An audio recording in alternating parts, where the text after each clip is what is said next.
You're listening to the We Are Libertarians podcast network. Find all of our shows at wearelibertarians.com. Hey loves, Haley Steinfeld here. Let's be real. When I'm on the red carpet, everyone wants to know whose dress I'm wearing. But here's the thing. We're so focused on those details, we're missing something that's actually way more important. Breast health.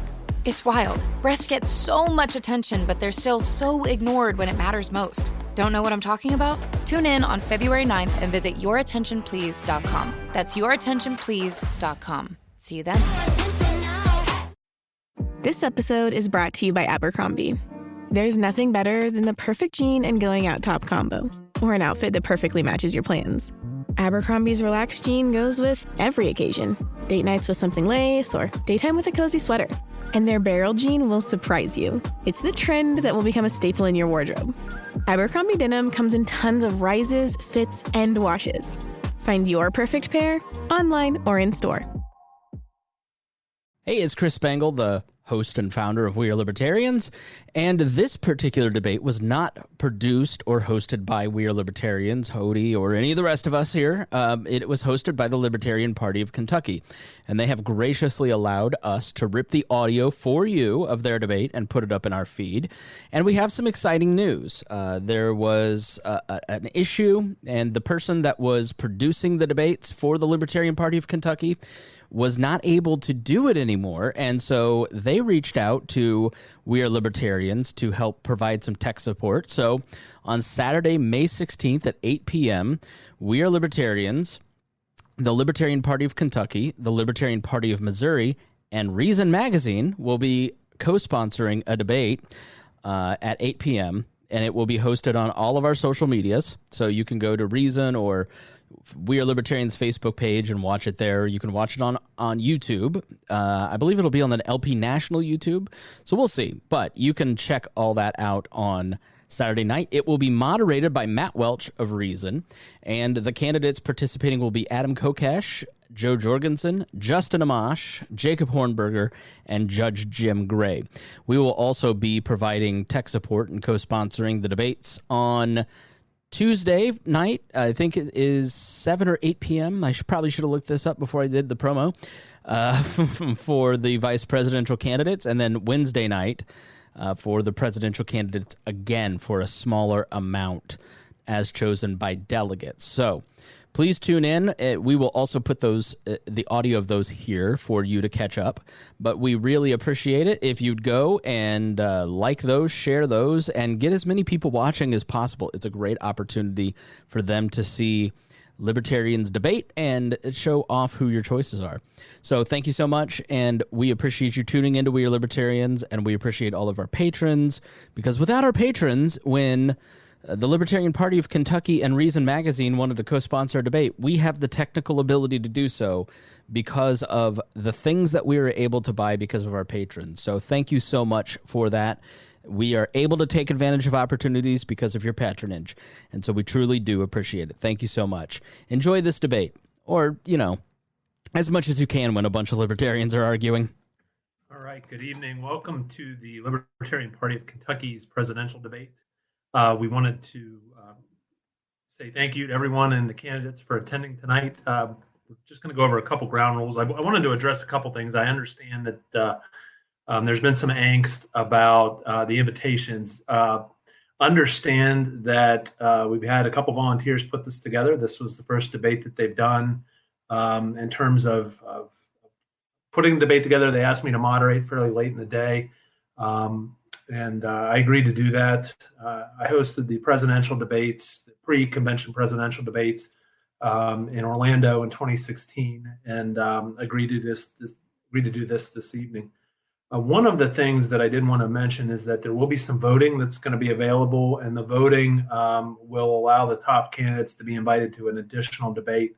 We're going to have a couple of these rounds of debates, and we are going to try and include everyone who has been to at least one state convention, and we may, invite some other folks to kind of some open mic nights, and there'll be some voting as well, not unlike what we did with Orlando, especially with the national convention being in flux, and so that was the point of tonight. Just a couple of debate rules. 2 minutes per answer. Each candidate also has 3 1-minute either extension or rebuttal cards. You could use it for either. Total of 3, though. And we've got a format this evening. We're going to get into a couple introductory questions for the candidates to tell us about themselves. A couple questions about some current events. Some general election questions, pivoting to the general election, and finally some targeted individual questions. We'll then move to candidate questions. Each candidate will be able to ask one other candidate a question. We are going to limit that to 2 questions posed to any individual candidate. And finally, a chance for some closing remarks. The extensions cards, if you wanted, could be used for closing remarks, for introductions, whatever you wanted to do. But that's our rules. And like I said, the link to vote will be posted about halfway through the debate for people that are tuning in to be able to vote for your favorites. And again, the top finishers will be invited to another round of debates. This evening, we have with us 5 of our presidential candidates. They're not the only candidates, obviously, that are running for our nomination this year. Dr. Joe Jorgensen, Adam Kokesh, Judge Jim Gray, Jacob Hornberger, and Mark Whitney. And we wanted to thank all of you for coming this evening. Given I was going to do a little bit further introduction, but I don't think I need to do that. What I'd like to do is just to move and let you tell us about yourself. And so with that, my first question, it's an introductory question to each candidate. Why don't you tell us about yourself, why you decided to run for the presidential nomination, what your objectives are for your campaign, and finally, if you are if you're not successful, whether or not you have any interest in running for the vice presidential position. And we'll start, and I've randomly kind of drawn this. Everybody's going to get a chance to begin and answer a question first, second, third, fourth. We're mixing the order, but we're going to begin with Dr. Jorgensen. So Joe, why don't you lead us off tonight? Hi, thanks. And Joe is just fine. I appreciate the doctor. I do have a PhD in industrial organizational psychology. I teach at Clemson University. I'm a longtime libertarian, joined the movement in 1979 in Dallas, Texas, originally. And I'm running because government is too big, too nosy, too intrusive, and gets in our lives way too much. And nobody out there is doing anything about it. So it needs to be up to the Libertarian Party to do this. I've had experience. I was the 1996 vice presidential nominee with Harry Brown. I've also held office. I've been I was the South Carolina vice chair. I was also the Greenville Party chairman. In fact, I was the person who formed the party in Greenville 30 years ago. So I have a long libertarian history. And I'd also like to point out that I've also stood on the corner in front of buildings collecting signatures as a volunteer, and I've worked at fair booths. So I have a very long volunteer history with the Libertarian Party.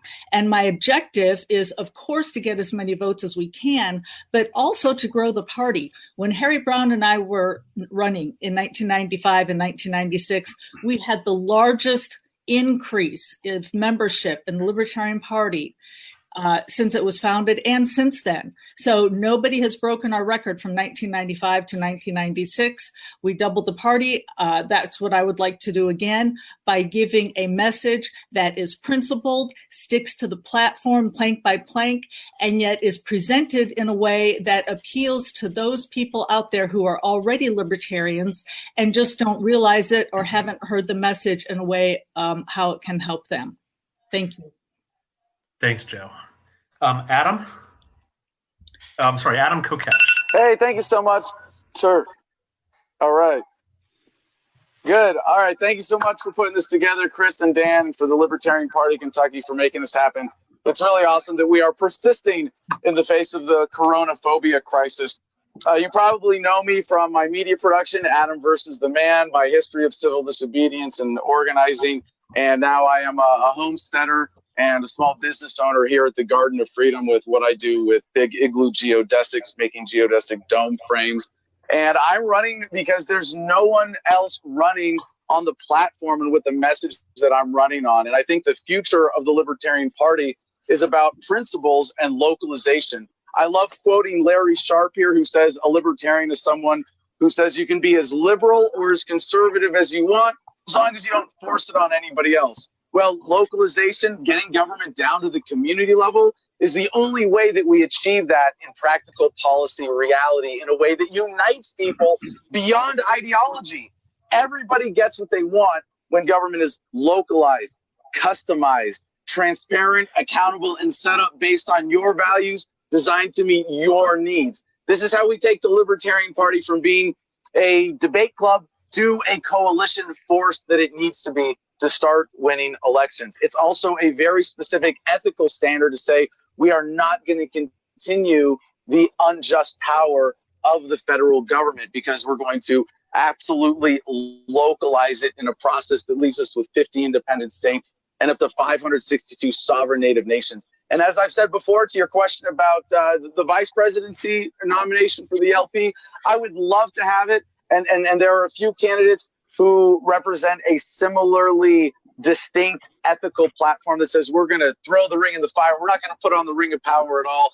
And really, any of the candidates would be great, but specifically those who have a platform with that same ethical standard, I would love to serve as the vice presidential nominee with, and to do whatever it takes to help the Libertarian Party. Thanks, Pat. Judge Jim Gray. Well, thank you. I appreciate the opportunity to Kentucky and all of you for being with us. For those of you that don't know me, I go back a long way, but I was the 2012 Libertarian candidate for vice president along with Governor Gary Johnson. Before that, actually, I will be the first Peace Corps volunteer ever to be elected president. I was a Navy JAG officer. I was also a federal prosecutor in Los Angeles. So I have quite a distinguished background, or different anyway. Some people say I've had trouble holding a job, but I don't think that's quite true. Nonetheless, then I've been a judge in Orange County, California for 25 years. And during that time, actually, I was a libertarian acting because in 1992, based upon my experience as a Navy JAG officer, federal prosecutor, and then a judge for 9 years, I held a press conference.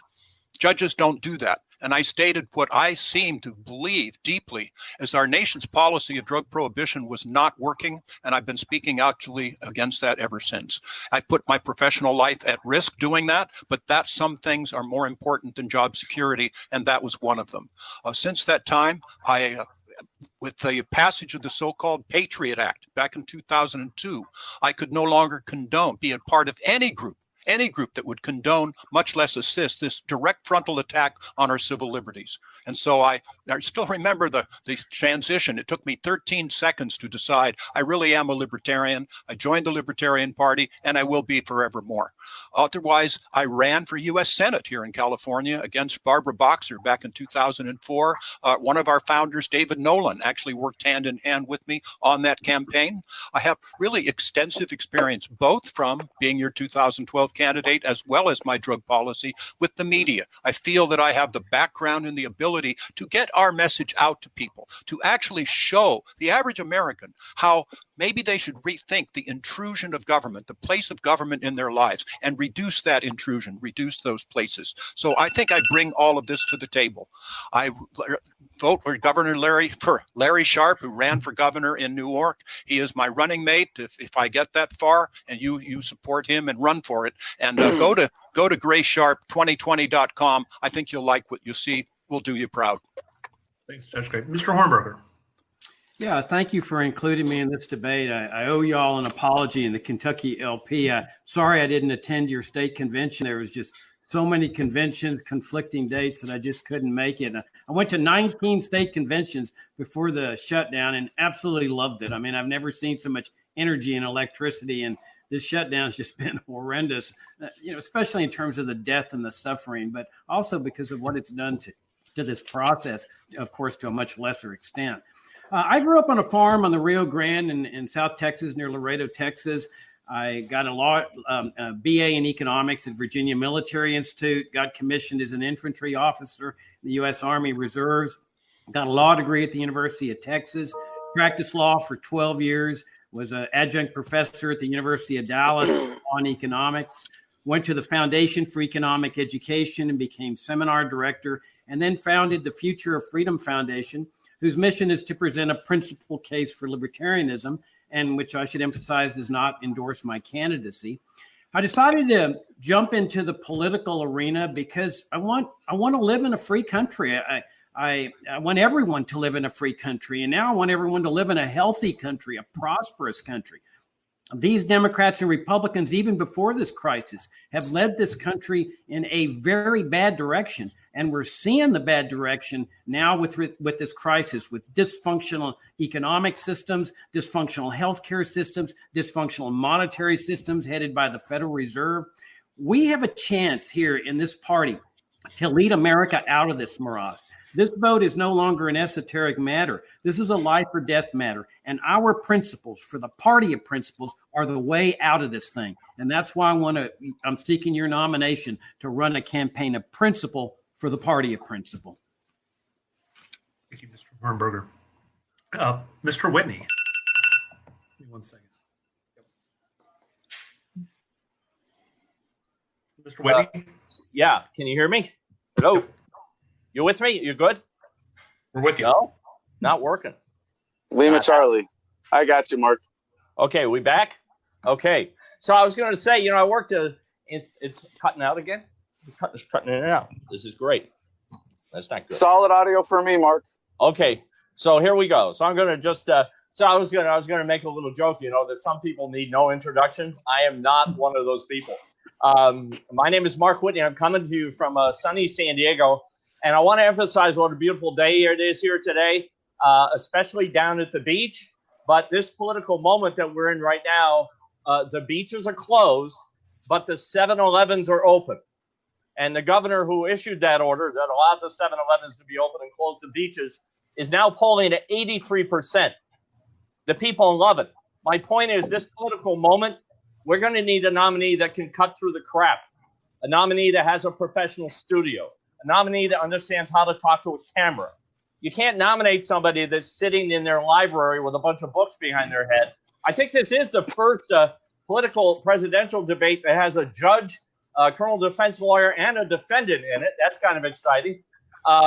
It's a pleasure to share the virtual stage with Judge Gray for the first time.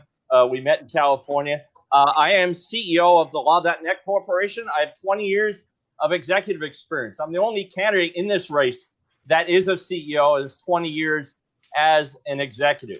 I have a libertarian family. My wife and I are both members of the life members of the National Party. I'm a life member of the California Party and the Iowa Party.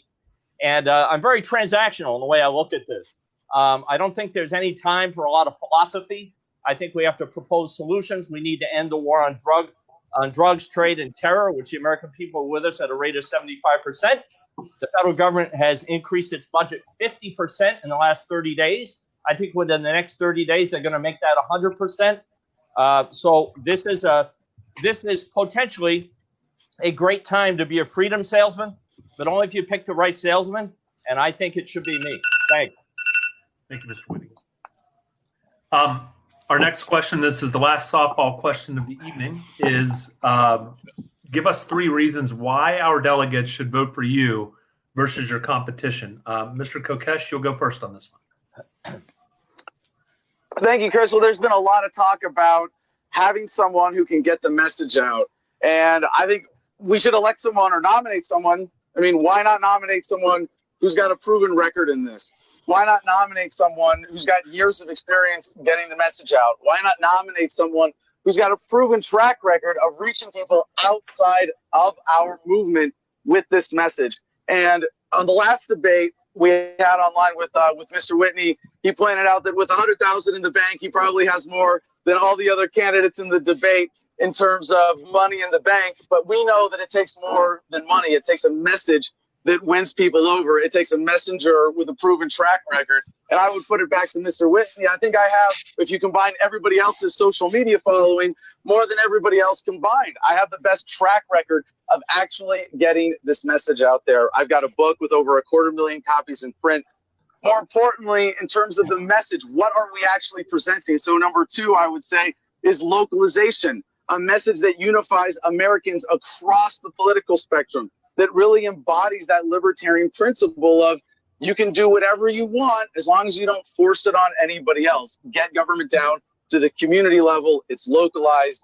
Everybody gets what they want. And the third, I think, would be my personal track record of putting my life on the line for what I believe in. You know, I'm not going to pull punches. Maybe you don't even like me as much as some of the other candidates here, but I guarantee you I'm going to be more valuable for the party because I'm going to work twice as hard as anybody else in this race right now. And I've proven that with my history of touring and getting out and putting my life on the line, both as a U.S. Marine volunteering for combat and as an activist standing up in civil disobedience, always doing what is right over what is legal. And again, I think the message, the track record, and getting this out in a way that can unify people with localization, that's really what it's all about. And I think that gives me an absolutely unparalleled edge in this race. I would mention having raised more money than all other candidates combined. I don't know if that's still true. A couple of people have made the total add up to now more than my total. But as Ken Armstrong said, the money follows the message. And I think we have proven that we have the best message with the Kokesh campaign.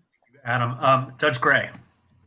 Well, thank you. You know, this does give me a great opportunity to talk and share messages, and I'm proud to be among our fellow candidates. I think the first one is the media, that I've written more about the issues probably than any other presidential candidate in history, including James Madison.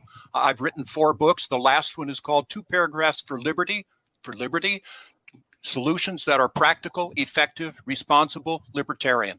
And it's out there. It's an Amazon bestseller now internationally. It's there. I have a podcast. It's called All Rise, The Libertarian Way with Judge Jim Gray. In fact, I've invited several of these libertarian candidates on the show. They did marvelous work. So I can get this media out. Having spoken against our nation's drug policy, I've been on John Stossel's shows. I've been the O'Reilly Factor twice. He didn't like me that much, but I keep coming back. So I've been there. And secondly, Larry Sharpe, talk about somebody that's a Mr. Libertarian. He and I, there's my dog walking out on me, but he and I will be able to get that message out. He does that. So do I. And we will be able to help the down ballot candidates much more than any other candidates here. So that's a really important factor. We have helped them. I haven't stopped running since 2012. Larry Sharpe has been running as well, helping that message out, getting out these messages. And finally, people need a third voice. They need that option for Biden or Trump. They're hungry to have that third choice. It will be Gray Sharpe 2020. Visit us. Go to my website also, judgejimgray.com. You'll see that I am transparent.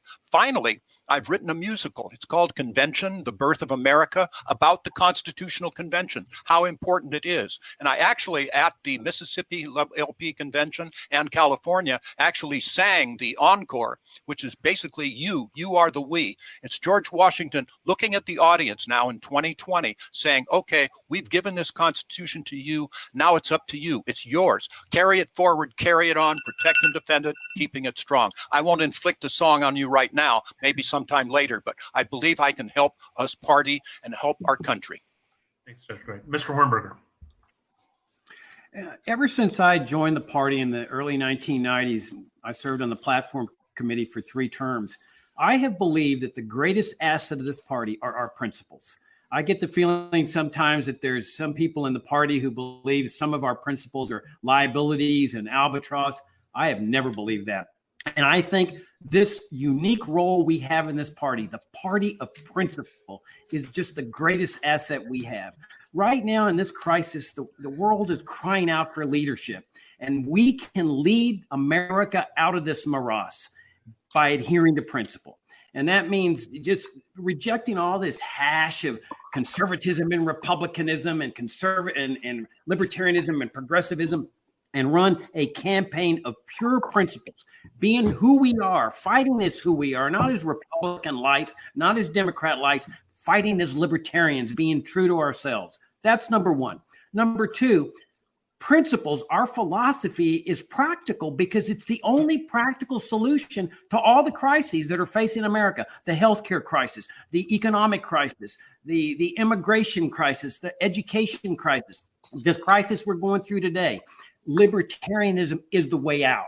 And so if I'm accorded the honor of your nomination, I'm going to make that case that if you like the direction America's heading in, vote for Biden or Trump. Doesn't matter. You're going to get that direction. You want a direction of peace, prosperity, liberty, harmony, and health? Come with us. And finally, I think it's important to run an exciting campaign. I think the cardinal sin of politics is to run a boring campaign. And to run an exciting campaign, you've got to excite your base. And how do you excite your base? By adhering to principle. Once you start watering down your message to try to get more votes, you're going to lose your base and you're going to lose that excitement. Thank you, Mr. Hornberger. Mr. Whitney. Yeah, exciting the base is a great idea. Unfortunately, the base is a tiny drop in the ocean of Americans. I've spent the last 15 years performing in large cities throughout North America, primarily for Democrats and Republicans. And in about 85 minutes, they're on their feet cheering for my libertarian life story. So that's reason number one why I should be the nominee. The other reason is I have a libertarian family. We're 100% in the private sector. All of the money every one of my family has made, my wife and I and my two sons, has been made in the private sector. A lot of libertarians like to talk about the wonder of free markets. They are enamored with markets. Well, I actually have customers. Did Mises ever get a customer? I don't know if he did. I don't know how many votes Mises got, but I got a lot of customers, about 40,000 lawyers subscribe to my software. I don't need social media. I contact them directly. Social media rewards idiots. In terms of money, $500 million. That's what Mike Bloomberg spent. He got 8 delegates for it. Money is not going to get libertarians anywhere. Money. What are you going to do with money this year? What are you going to do? Rent a stadium? We need to nominate somebody fast. That's what we need to do so that person can start campaigning. All right. Thank you, Mr. Whitney. Joe Jorgensen. Yes, first, I have experience. I was the VP candidate in 1996 when we doubled the party. I was on over 300 radio shows and traveled to 32 states. So I know what the campaign trail is like, and I've done that before.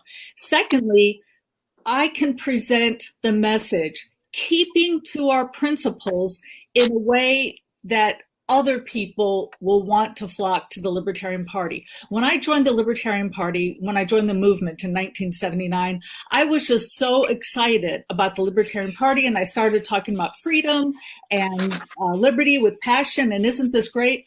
And basically, I was told, oh, you're part of the Libertarian Party? Aren't they just a bunch of angry white men who don't like to pay taxes and who like to smoke pot? And I was just so crushed by that. And I realized that a lot of that was the message. Liberty and freedom are great, and we can present the benefits to the voters out there. But we have to present it in a way that voters will be attracted to it without compromising our principles. And that's the tricky balance, is how do you present the principles, but present it in a way that you can sell to the average person out there. There are 45 million libertarian-leaning people out there. We need to bring them in with the right message. I have the right message. And third, I put the Libertarian Party first. I always have. I've never had a side agenda such as building my own business or building a mailing list or selling books or anything like that. Everything I've done has been to put the Libertarian Party first. And my goal would be to not only work on my campaign, but to also help the down ballot, to help other people who are running for U.S. Congress and U.S. Senate, and to keep them in the loop and to present them with a lot of our research so that we all have the knowledge to overcome the Democrats and Republicans. Thank you, Joe. Our next question is multi-part. And for this particular question and answer, I've got to set it up. As you may be aware, the president just temporarily halted immigration. Governors are temporarily shutting down businesses and churches and temporarily placing restrictions on everyday life in a number of ways in light of the COVID-19 outbreak. Some people have argued that those protesting against these restrictions are violating the party's non-aggression principle by going out in public or trying to live their everyday life and potentially exposing others to COVID-19, which could kill them. And here's the 3 parts to the question. Number 1, do you believe that some or all of these restrictions are appropriate to save human lives? And if so, which ones? Number 2, do you believe people who go about their everyday lives and potentially expose others to COVID-19 are violating the non-aggression principle? And 3, if you are opposed to those actions, how do you sell that to a public that appears to love these infringements on liberty? And we'll go ahead and start with Judge Gray. Well, and thank you. And these are very poignant questions, really important questions. I don't believe that the government has the right to close down these businesses. And if you show people, it's arbitrary. Where you've seen people, I have a hardware store, for example. You're closing me down as non-essential, but then they can go to the box stores and they can buy hardware and everything. So you're harming me and helping my competitors. People should understand that. And what I say is it took libertarian courage to stand up to politicians, because politicians right to protect themselves. And all these governors and mayors and the rest, they are saying, oh, I'm going to do everything I can to keep you safe, keep you healthy. And then if you stay healthy, wow, I'm a hero. Or if you get sick, well, you can't blame me. I did everything I could. But they didn't consider the balance. They didn't consider what they were doing, closing down hundreds of thousands of businesses, many never probably to recover, taking away, tens of millions of jobs. Those are harms too. That was an aggression we should not stand for. And it just gets so arbitrary. Mommy government, closing golf courses, for heaven's sake. So we make recommendations. Stay healthy. No one wants to get sick. Stay healthy. Keep your distance of 6 feet away. Don't go near people if they're not wearing masks. Wear a mask yourself. That's something that's smart. And by the way, too, we all understand that the federal government has failed us, because they should have been having a plan. They don't know what the emergency will be. It could be an earthquake, a fire, a tornado, or a pandemic. But once it happens, it's too late to plan. Libertarians would plan. They would have those things ready. So we understand immigration as well. You can, if you are a business owner, you can advertise. Hey, we're not going to allow people into our store unless they're wearing a mask. We have a filtration system. We will take care of you. We will keep the distancing. We'll only have 20 people, 15 people in the store at one time. And then us, the adults, customers, choose. Now, look, if I'm 80 years old with pneumonia, I'm not going to go into any store. But otherwise, we as adults should be able to choose. That's the libertarian way. That's not the popular political way, because they're protecting themselves. We need libertarians to lead in this area. It's called libertarian courage. It's within our principles, and it actually works too.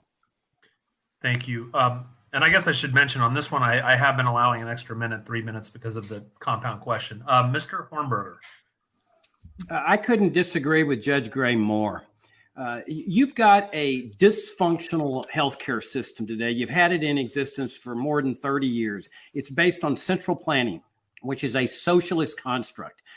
That's why you have all this stuff that Ludwig von Mises called planned chaos. That's why you have all this tyranny. The idea that a libertarian is going to become president and become a better central planner than Donald Trump or Joe Biden is totally fallacious. There is nobody that can make this system work. And that's the message that we need to communicate to our fellow Americans, that we've reached a dead-end road with their system. You've got a dysfunctional economic system, which has left people without even savings to get through this crisis. You've got a dysfunctional healthcare system that's based on central planning and planned chaos, shortages of this, shortages of that. You've got a dysfunctional monetary system that's also based on central planning, where they're now plundering and looting people by destroying the currency. What I want to do, if I'm accorded the honor of this nomination, is argue to the American people that we libertarians want a new system, or new systems based on liberty and free markets, a total free market healthcare system that gets this government out of it entirely. I don't want to be a better central planner. I'm not going to be any better central planner than anybody else. It's central planning that is the problem. With freedom and free markets, a total free market healthcare system, an economic system where people keep everything they earn, and charity is entirely voluntary, where people can save money, where they'd have plenty of savings to get them through 2 or 3 months of unemployment, where you have a free market monetary system, where the government cannot debase and destroy our currency. Now we're talking about a genuinely free society. We're showing Americans how to get out of this crisis. And it's the only way to get out of the crisis. Libertarianism is the only way out of this, which means freedom and free markets. And that's the positive case that I want to make to the American people as a presidential candidate for this party. Thank you, Mr. Hornberger. Mr. Whitney. So getting back now to the real world, and I operate in the real world. As I said, I've been a CEO. I've been a chief executive for 20 years. And the most important thing for any chief executive, and this has nothing to do with who the best central planner is, the The most important thing is to be honest. So if you're the president, you're a governor, you're one of the 51 chief executives, the most important thing is to be honest. The first words out of your mouth should be the same words that are in our party's platform. The Constitution shall not be suspended, even in wartime. There is no mechanism within our constitutional framework to suspend the Constitution. So that's message number one.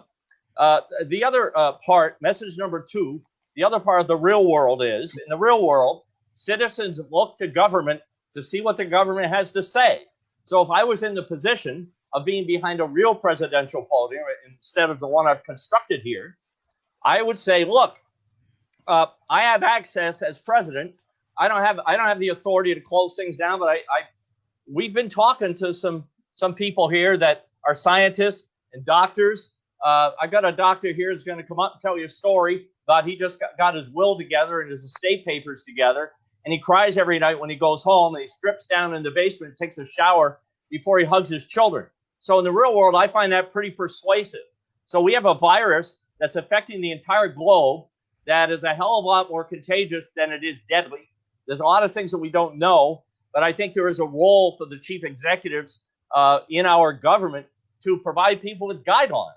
And that's what I would do. I would provide people with a set of best practices and guidelines. It would be voluntary. Ultimately, the private sector is going to dictate how we get back to work. My company here, where I'm located, my headquarters is San Diego. I'm across the road from Qualcomm. Qualcomm makes all the chips. They'll make barbecue, sour cream, whatever flavor you want. They make chips. And so Qualcomm's got a management issue. All their floors over there are cubed off. People sit in cubes. So the private sector is going to have a lot to say about when Qualcomm goes back to work, because Qualcomm has to be able to buy an insurance policy to cover themselves from liability when the employees get together and file a class action suit for not providing a safe work environment. So that's the real world, and that's where I operate. I don't operate in this fantasy land like Hornberger. Thank you, Mr. Whitney. Sure. Shopping is hard, right? But there's a better way. Stitch Fix Online Personal Styling makes it easy. I just give my stylist my size, style, and budget preferences. I order boxes when I want and how I want. No subscription required. And she sends just for me pieces, plus outfit recommendations and styling tips. I keep what I love and send back the rest. It's so easy. Personal styling for everyone. Get started today at stitchfix.com/Spotify. That's stitchfix.com/Spotify. You found your person. Now let the Knot help you with everything else. The Knot connects you to the wedding inspo, vendors, venues, and planning tools you need to make your day totally you. Having helped plan 25 million weddings, we've got your back when it comes to every little detail like RSVPs, budgets, and more. Because your wedding comes to life with the connections that matter the most. Get started at theknot.com/audio. The Knot. Let's plan your wedding together. This episode is brought to you by LifeLock. During tax season, your personal info travels to a lot of places. Between payroll, your tax consultant, and the IRS. If your W-2 gets exposed, that's just the ticket for identity thieves. That's why LifeLock monitors millions of data points every second. If your identity is stolen, they'll fix it guaranteed or your money back. Don't let identity thieves take you for a ride. Save up to 40% your first year. Visit LifeLock.com/podcast. Terms apply. Yeah, Joe Jorgensen. So your first question is, are restrictions like this appropriate? And I would say restrictions like this are never appropriate in a free country. This is a horrible twisting of our Constitution. We should never have been put in a position like this. And your second question is, does this violate a non-aggression by spreading the virus and talking to somebody else? I would say only if you broke into somebody's house and tried to cough on them.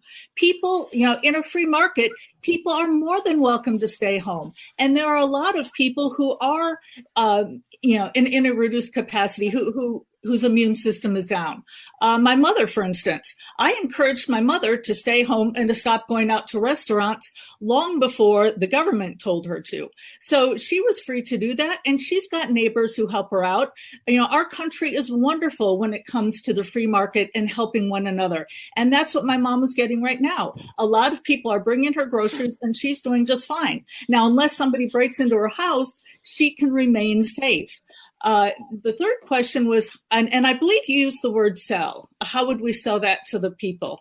And I would like to point out that sell is the important word, because we can't just yell liberty and freedom and say, the Constitution says we can't do this. We have to show how the libertarian way is better. And that's not hard to do, first of all, to a lot of people. We see a lot of protests out there. Americans are Americans. They're an independent spirit. That's why they came to this country. I'm the granddaughter of immigrants. People came here for freedom, and we're seeing a lot of protests out there, which is great. What we need to do is we need to explain how the FDA got in the way, how we needed more testing, how we had a president up there saying, no, if you don't have symptoms, you shouldn't get tested, even though almost 80% of the people have either no or mild symptoms. So once again, the free market and Libertarian Party way is the best. Thank you, Joe. And finally, Adam. Thank you very much. It's a great three-part question. The first part, are any of the restrictions imposed by government in the coronaphobia crisis appropriate? Of course not. Absolutely not. No questions asked. No crisis gives the government a right to tell you what you can and cannot do with yourself, with your private property, and to set whatever your own standard of risk might be. And so to the second part of the question, is this violating the non-aggression principle to go out and live your daily life, to exercise your rights, to go out and peaceably assemble and protest? No, of course not. Now, if you're going and violating someone's personal space and introducing them to the vapor of your cough, perhaps we have a new standard of 6 feet distance. What is your personal space? Don't violate that. That's fine. I go out because I talked to Dr. Mary Ruward about this, interviewed her on my show last week. She says, it would be polite. I would like people, even if you don't feel there's any risk, to wear a bandana. And if you're in crowds or you're in places where people want that protection, that you can show that respect for their standards. I was at a protest in Phoenix on Saturday with a free hugs t-shirt. Nobody cared. Everybody was acting normal. It was a really beautiful scene of defiance. And I wish more libertarians were there taking part of this. Jim Gray, you said that this is where courage is required. Judge, did you go to any of these protests? And my video froze a while ago. Can we get everybody else on screen, get a show of hands? How many of the other candidates have actually done something to show that libertarian courage and protest? I'll have to see whose hands are up later. So the third part of the question, how do we sell this to a public that is scared and supports a lot of the lockdown policy right now? Honestly, it's keep doing what we're doing, sticking to principles. There is a point where the curve of anger is going to outpace the curve of fear. And if we're principled and consistent, we will be there when people get more angry about the virus than they are, or more angry about government than they are afraid of the virus. After 9/11, there was a point where support for the invasion of Afghanistan was off the charts. And in hindsight, people realized, hey, it was a bad idea. The same thing is going to be true about the coronaphobia crisis. I'm going to keep doing what I'm doing. I heard Joe say earlier, I have the right message. Well, where's the proof? What I have and what I've been doing is the proof that the message of representing principles the way that I do, relating to current events and being inclusive and bringing people in with them, is the right message. That localization, the non-aggression principle, that the way that I'm communicating it proves that we are able to bring people in with the right message. And Jacob mentioned we can't have a libertarian who's going to be just a better central planner. We have to offer a real alternative. Well, isn't everybody else here who's saying they're going to keep the federal government going, saying that they're going to be centrally planning something? Even Jacob, who wants to keep certain services of the federal government going, he's going to be centrally planning those things. Thank you, Adam. I'd like to have a rebuttal, if I may, just for a moment, as to something Jacob said. He either didn't do his homework or he's just got the wrong guy. That if he's accusing me of central planning, I'm the opposite of that. Choice, freedom, free choice in schools is the opposite of that. We need to empower parents to choose where that government money is going to be spent for the education of their children. And in fact, mostly in lower economic areas, Hispanics, African Americans, that sort of thing. Same thing with regard to healthcare. But let's be realistic, too, because if we go out there and say, like I would, let's repeal Obamacare. 2/3 of the voters are going to think you don't care about me. So what you do is replace it with something. I use Milton Friedman, the vouchers, the healthcare vouchers, on a sliding scale, let people use those. Then you bring it back completely to the private sector, bring back competition. Then the people can use those vouchers for healthcare insurance or for copays. So it's the best combination. People will appreciate it. And Jacob, I don't know why you were talking about me that way. I'd like to use a rebuttal if I may there. I'm sorry, who was that? Kokesh. Yes, sir. Go ahead. Yeah, so when I hear these other candidates railing against central planning, I'm like, this is awesome. They're endorsing my platform. I'm the only candidate who's offering an actual meaningful alternative to central planning. So I would just put it back to Judge Gray here. You're saying you should be president. You're saying the Constitution gives you the power to run this institution, to have this authority, to centrally plan all the things that you're going to keep about the federal government. So if you're not on the same platform as me, if you're not saying we're going to dissolve the entire federal government in a peaceful bankruptcy process, what parts of the federal government are you keeping, and how is that not central planning? Mr. Kokesh. All right. Our next question. Wait a minute. I had rebuttal time. Okay, Mr. Hornberger. Yeah. Judge Gray, you are a central planner by your very answer. You are an advocate of public schooling. You couldn't find a better example of a socialist central planning apparatus than public schooling. And your voucher system is just nothing more than a socialist plan that steals money from one group of people and gives it to another group of people. This idea of health savings account is another futile attempt to make this healthcare system work. It cannot be made to work. It is based on central planning, and your minor reforms are going to accomplish nothing. And Mark, you changed your tune on this. Last debate, you wanted a big panel of experts, just like President Trump, that was going to advise you, because again, you're going to be centrally planning this. And Adam, you call for 50 nation sovereign states, Virginia, that's going to have sovereign power with no Bill of Rights, no Constitution, with Medicare and Medicaid and central planning, and you're probably going to be the guy in charge of central planning this. Joe's the only one that's got this right. Freedom and free markets is the only solution. A separation of healthcare in the state, a separation of education in the state, a separation of money in the state, and a separation of economy in the state. That's genuine freedom. Except that Jacob wants to centrally plan Mr. protecting Kokesh, people from state Are you using another governments. rebuttal? No, I'll leave it at that. Okay. You're welcome. My turn to rebut. Mr. Whitney, yep. Go ahead. Oh, this card in the ring here. You know, the way that Adam and Jacob talk is the reason nobody has this locked up. That's why Judge Gray is here. Up in Michigan, it took them 9 ballots to pick a winner. This race is wide open. And I want to just real quick review some numbers for you as to what happens when you engage in fantasy. I had a debate with Kokesh, and he told me he's only technically running for president. And Hornberger may also himself may as well be technically running for president. The nonsense he talks. Here are the numbers, right? Libertarian numbers: seats in the United States Senate, 0. Seats in the House of Representatives, 0. Governors, 0. Seats in state upper chambers, 0. I could go on. 0 is literally nothing to build on. Everyone needs to get in the real world here. And I'm going to give Judge Gray a compliment here and say, thanks for joining me in the real world. Thank you, Mr. Whitman. All right. Well, can I get just because I need to ask. If you want to use a rebuttal card, you can. No. It's sort of a technical question. No, my video is frozen. I can't see what's going on the screen anymore. Okay. It's frozen my browser. When I asked how many people had protested, how many people, which candidates raised their hands? I'm going to charge you with a rebuttal card if you want to go there. Oh, I didn't see. Okay, then I won't go there. Okay. All right. Our next question is some within the political realm are talking about holding China responsible for the COVID-19 outbreak, including by failing to share timely and accurate information about the outbreak of the virus.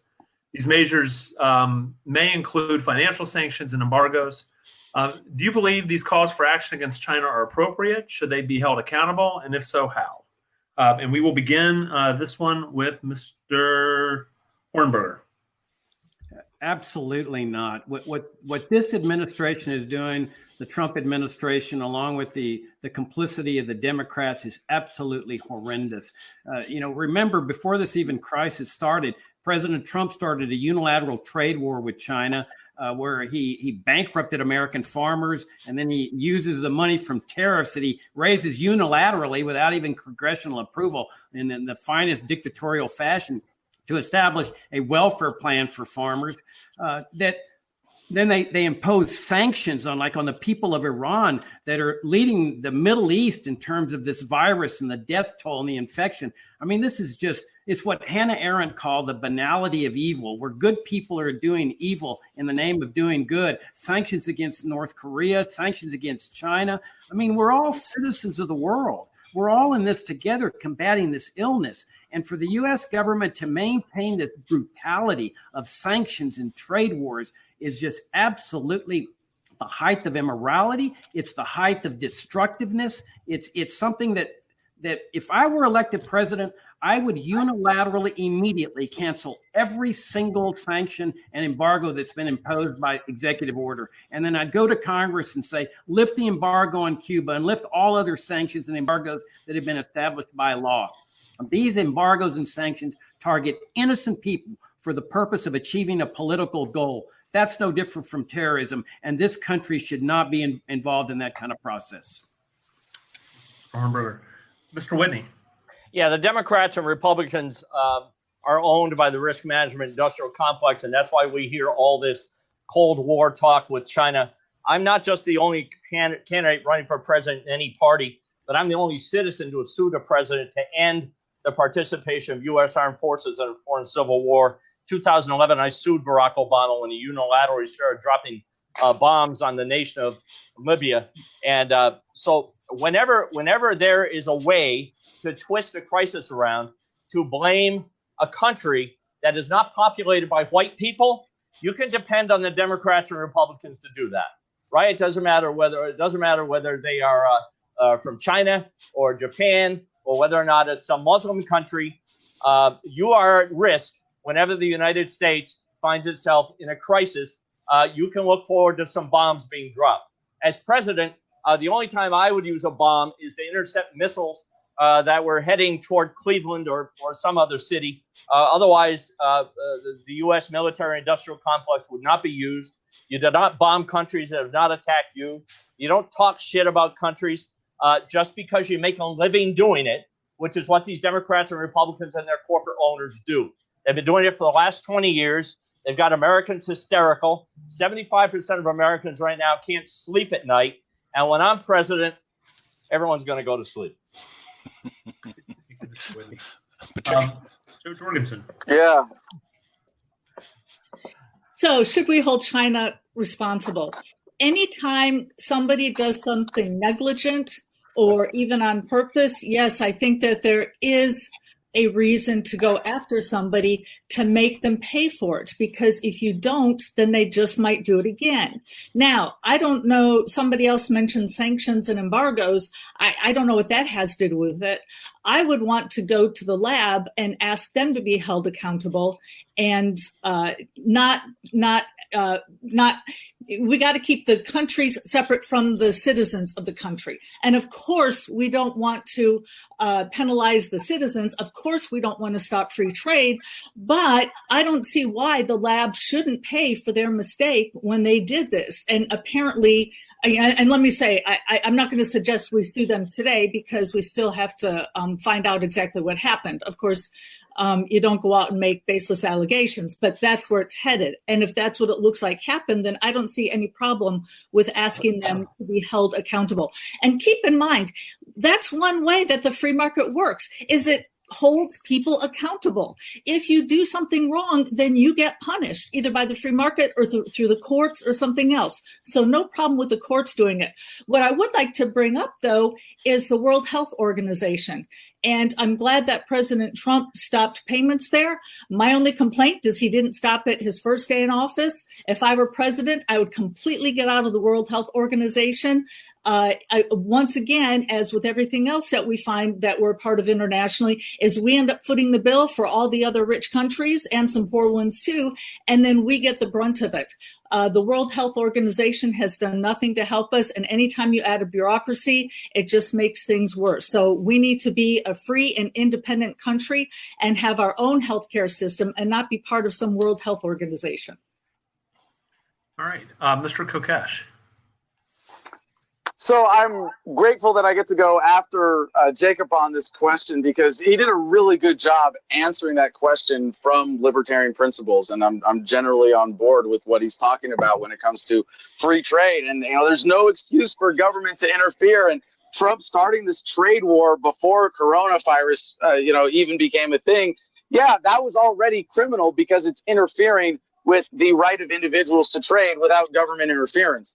But there was something about that answer that is really lacking, and it's in the messaging that, I don't want to single out Jacob on this. A lot of libertarians do this. I think most other candidates here buy into this framing of open borders versus closed borders. And no matter what side you take, if you accept that framing, you're going to trigger somebody. And if you say, I'm for open borders, well, then everybody who wants to be able to control their community's immigration policy is going to say, oh, no, I don't want anything to do with that. And if you're for open borders and you say I'm for closed borders, then the obvious violations of libertarian principle are apparent.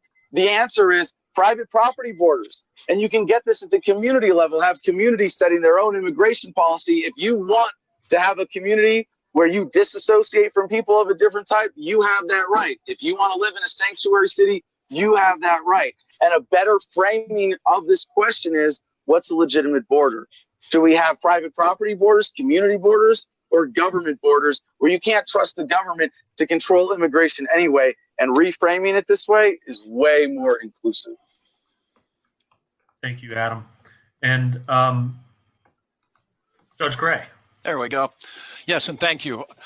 First of all, the free market in education and competition, Adam, Jacobs, is exactly what I propose. Same thing with regard to healthcare. So that's free market. That is what works. Quality, bring prices down, competition. As far as the arbitrary interferences in trade, the tariffs, for example, it's just a terrible decision.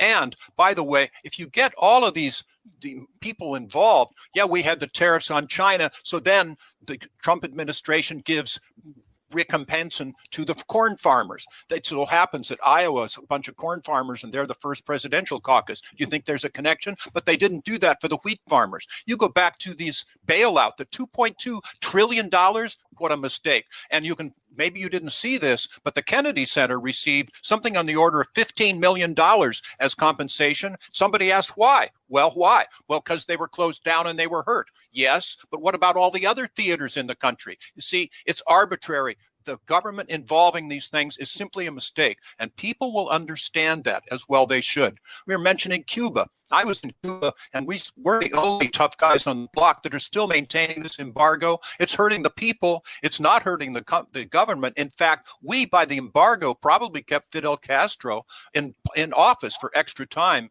because everything he would ask, everything would go wrong, he could always blame the Yankee embargo. And to some degrees, it just simply rebounded against us. Yes, no of these embargoes, no of these sanctions. But like Joe said, and she's right, if China is stealing our technology, stealing is what they're doing, they should be held accountable for that. And if they're invading our intellectual property, they should be held accountable for that. We do it publicly. We show people, wait a minute, this is what China is doing, and the world market will see it, the world community will see it, and that's what actually works. These are libertarian values, not this artificial stuff that the Republicans and Democrats do. We are going to prevail. Thank you, Judge Gray.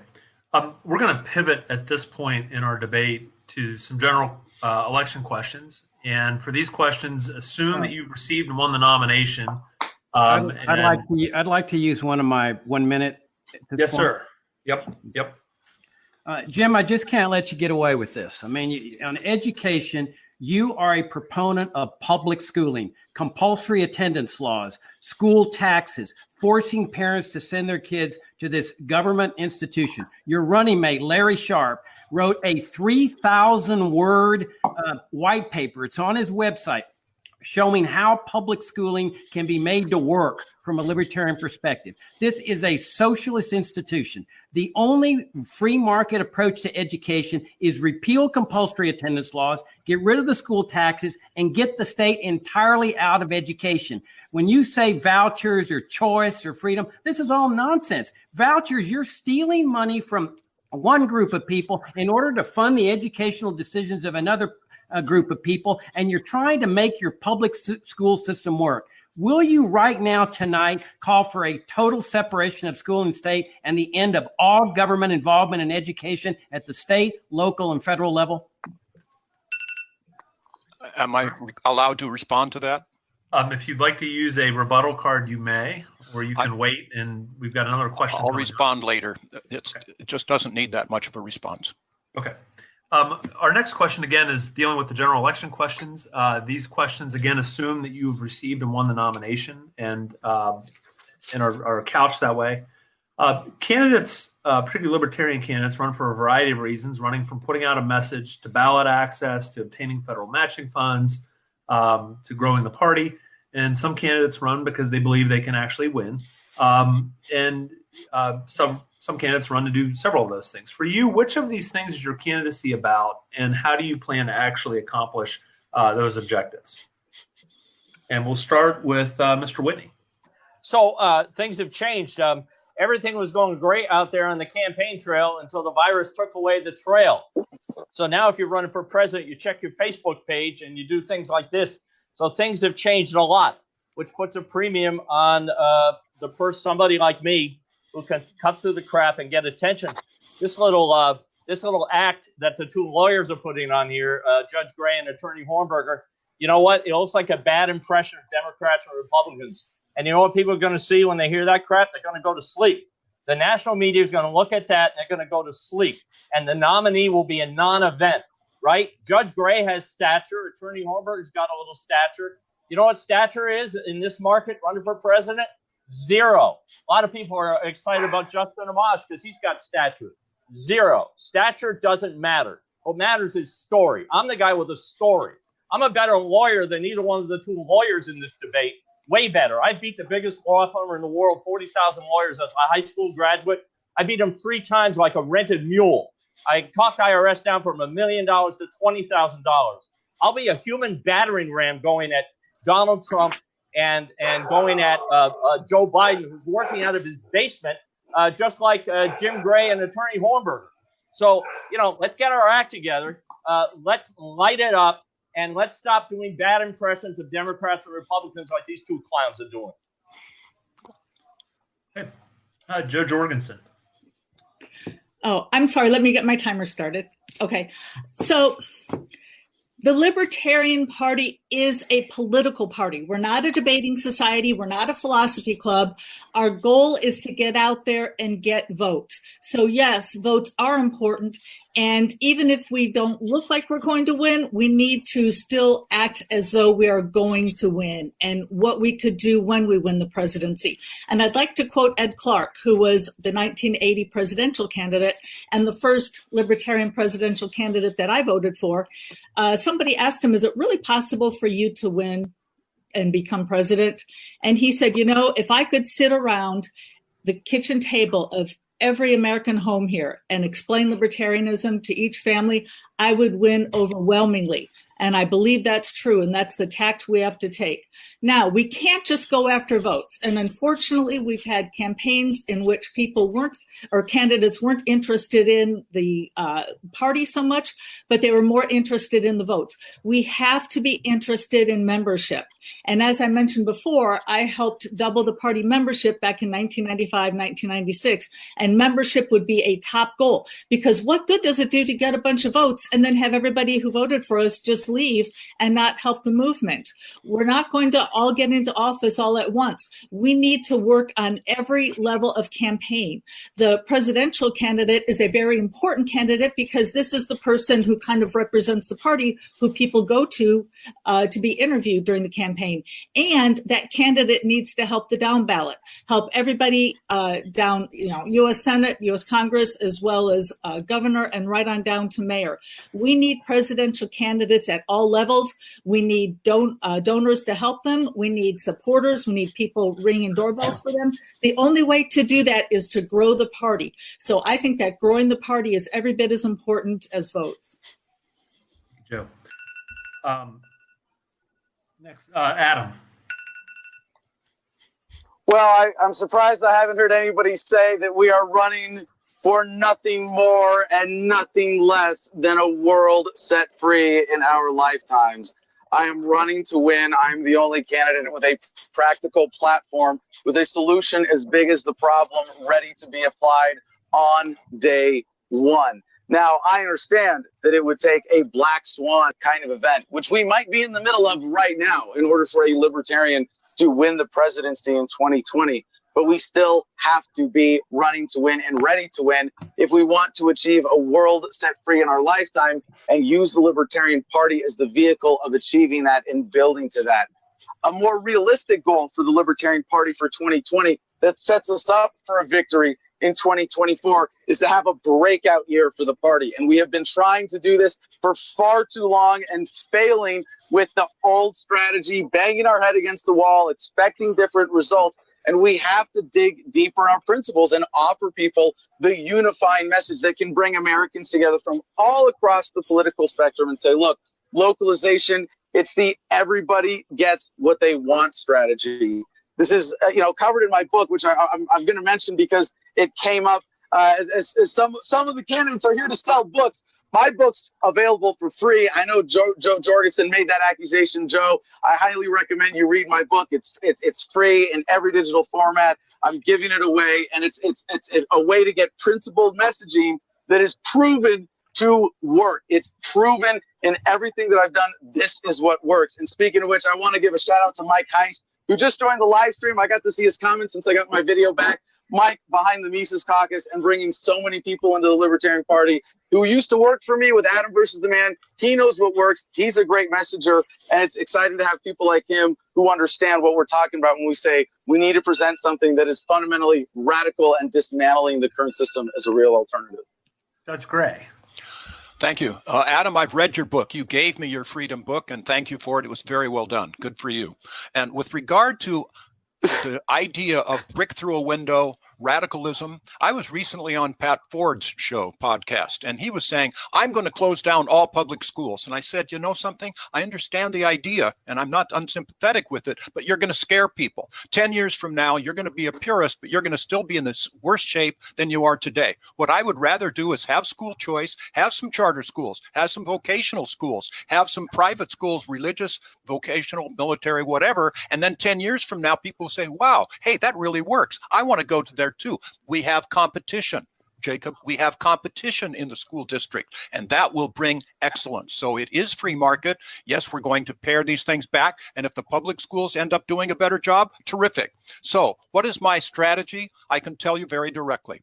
In fact, we will understand we're never going to have the tens of millions of dollars to compete with the Republicans and Democrats in big states like California, New York, Texas. We all know that they're going to go the way they're going to go. We're going to look at 5 small states, 5 independent states, and we're going to put all of our resources there. No, if the New York Times talks to me and wants to interview me, of course, but we're going to go there. Larry Sharp and I will do that. We'll go to town hall meetings. We'll talk to people in grocery stores, wherever, and then we'll tell them your vote will make history, which it will. If we win 2 or 3 of those small states, first of all, take the revolution that would come to the Libertarian Party if we were to win one of those states. You'll see forevermore the map of the United States of the election, yes, the reds and the blues, and then wait a minute, there's that gold state there too. We're going to do this, and if we win 2 or 3, it could very well be that neither Trump nor Biden will make enough electoral college votes. It could very well be thrown into the House of Representatives. No Republican would vote for Biden. No Democrat would vote for Trump. We would win this election. It's certainly possible, and we're enthusiastic. Thank you. Finally, Mr. Hornberger. Yeah, I've heard this for 30 years from the Republican lights in this party that, Judge Gray's position is no different from the Republican Party and conservatives. They're going to make this socialist system, and make no mistake about it.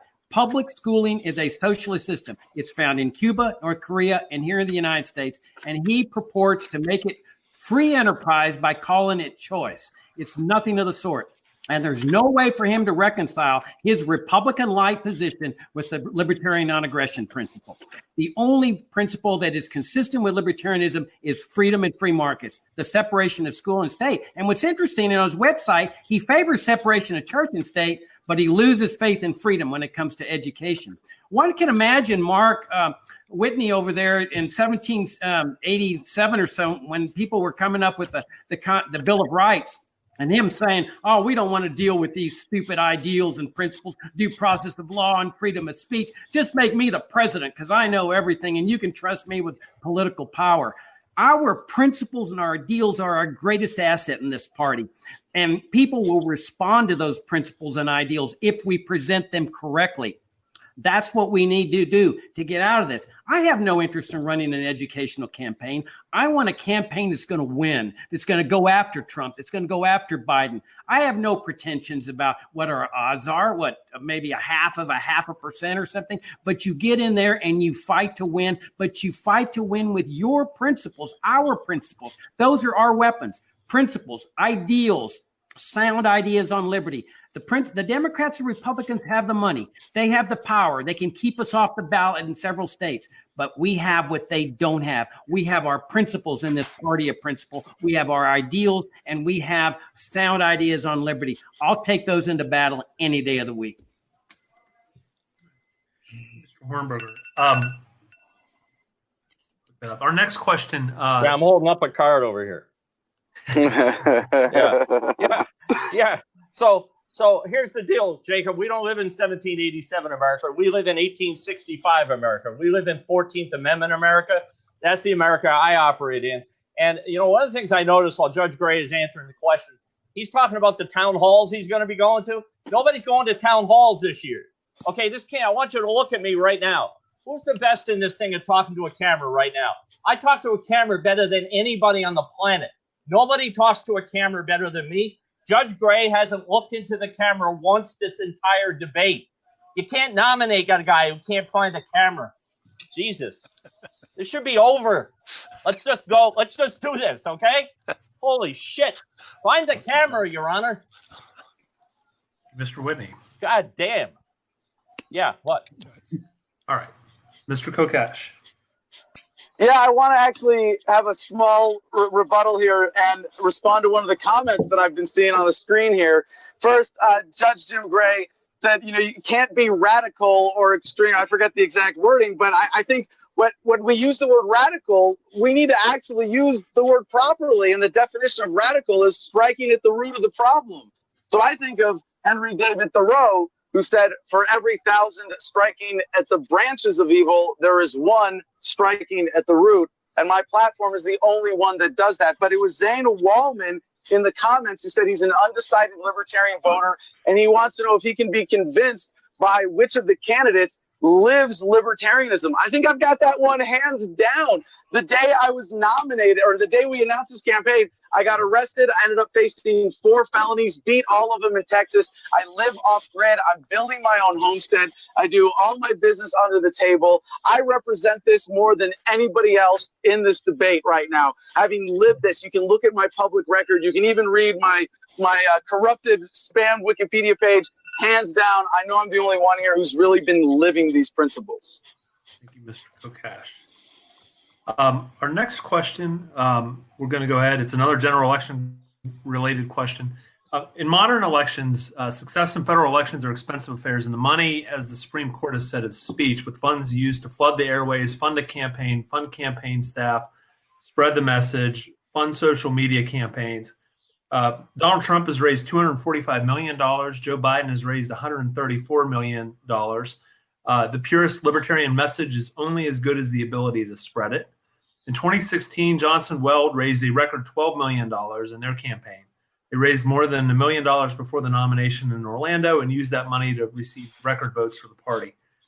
None of you, with the exception of Mr. Kokesh, have raised over $75,000 to date, and his FEC reports show fundraising receipts in the amount of $223,000. How do you intend to be successful in your objectives given your fundraising to date? And what do you plan to do to change this between now and November if you're our nominee? We'll begin it again with Joe Jorgensen. Okay. Let me just start that I've heard so many people say these are such great candidates. We've got so many candidates. I think we all suffer from the same problem, which is that a lot of the money is being spread around among many more candidates than in the past. Even when I ran with Harry Brown, there were only 3 people seeking the nomination for the presidential nomination. So I think that does have something to do with it. And of course, the virus put a damper on things as well. A lot of people are out of the jobs. So that's one thing we've got to take into account. And that's, by the way, another message that we can go to people and say, hey, we're the people who aren't going to keep you home, who aren't going to kick you out of your job. People, government officials do not have the right to tell you to stay home and not earn a living. And what's funny is when I see these epidemiologists on TV, I just saw one locally, a very nice woman. She seemed like she was a PhD, on her computer from her home, talking about how people need to stay home another month. And my thought was, well, yeah, you've got a PhD and you're working from your home. How are you going to have servers and store clerks, retail clerks work from their homes? So I think the virus has also made a dent. But I would like to point out that you're absolutely right that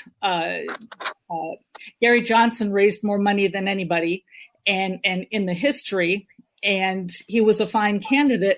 However, those votes did not translate into members. And what we need are members, because after 2020, we're still going to have 2022, 2024. We're going to have local elections. We're going to have, we need to spread the word. We still need people out at the fair, as I used to work at. We still need people gathering signatures. So the only way to do that is to bring more people into the party.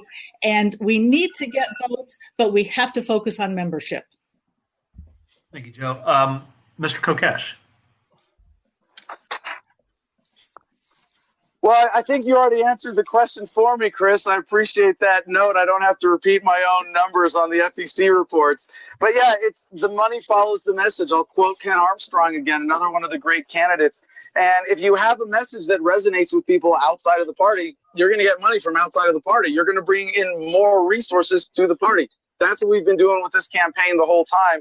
And, what Joe said is that there are more candidates, and so the same amount of money is being spread around to the more different pools, and that's only a problem if you can't bring in people from outside of the Libertarian Party. And we have some candidates who are very popular within the Libertarian Party, but then we have I don't think that other than myself, John McAfee, maybe Vermin Supreme, who have proven appeal outside of the Libertarian Party. And since I'm obviously I'm doing the right thing, we're raising record amounts of money. I just want to take this second to say, victims of family law, being able to reach people who feel that they have been disadvantaged in divorce and family courts and worried about child custody issues. This is one of the things that I am doing that is resonating with people outside of the party, that is helping build this coalition. Every American has been negatively affected by a divorce, worried about losing their kids, been a child of divorce like myself, or in some other way had their life negatively impacted by this issue that gets swept under the rug. Talking about these real world issues that impact people's daily lives that libertarians aren't talking about, that's how I've had success. That's what I'm going to keep doing. Thank you, Adam. Judge Gray. Hi, Mark. How you doing? By the way, you said that people are going to be sleeping. They're not going to be sleeping if they're laughing at your jokes. You do a good job. And I think We're seeing a little desperation from Jacob as well. But okay, look, the understanding here is that Bernie Sanders did a really good job in getting his message out on the media.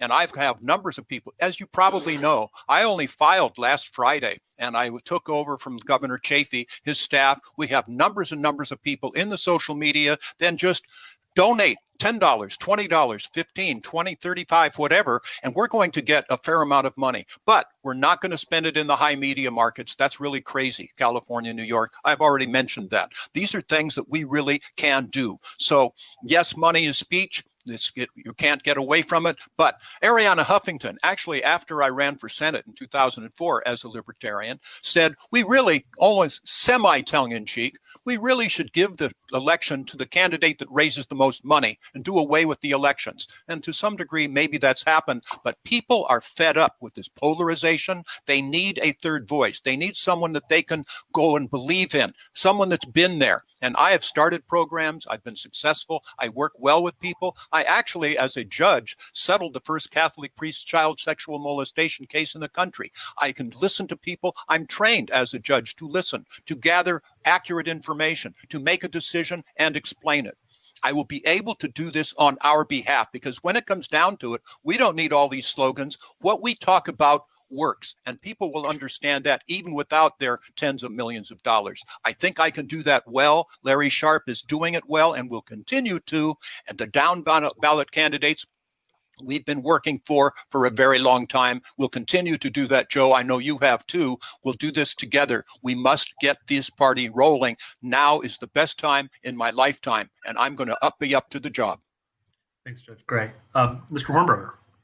Yeah, notice when Judge Gray says that I'm too radical, and that's the accusation that he's making on the internet in this race, that all he's really doing is indicting libertarianism.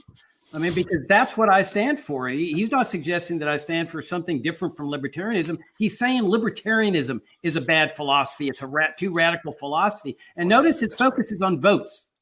You know, if we want the $5 million or $10 million and we want big vote totals, why don't we just bring Jeb Bush into the party? Mitt Romney. Let him be the presidential and vice presidential candidate. We'll get ballot access. We'll get lots of votes. We might even win. What difference does it make? This is a party of liberty. When this party was conceived in David Nolan's living room 49 years ago, the objective was a free society. And it was a radical philosophy, a beautifully radical philosophy. I say let's embrace this philosophy. Let's not run away with it. Let's not run a Republican-like campaign because we're scared of losing votes. Let's stand up to the American people and be honest and genuine and say, this is who we are. Why do we want to be a Republican-like? Why do we want to be like Mitt Romney or Jeb Bush and advocate all these Republican-like campaigns, positions? Why don't we be libertarians? Why don't we stand for who we are? Why don't we go into this battle with pure libertarian principles? Wherever the money falls, the money falls. Whatever the ballot access happens, fine. Whatever the votes are, but at least we fight as who we are rather than who we're not.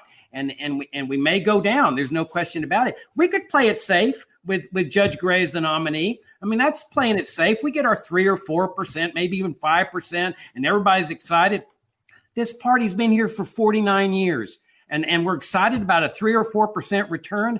I say let's roll the dice. Let's do something bold. Let's run a pure libertarian campaign, what Judge Gray calls a radical campaign. Yes. That's our philosophy. Yes. Mr. Whitney. You know, the whole purpose, really, when you get down to what are we honestly doing here, the Libertarian Party every 4 years runs a very well-orchestrated publicity stunt.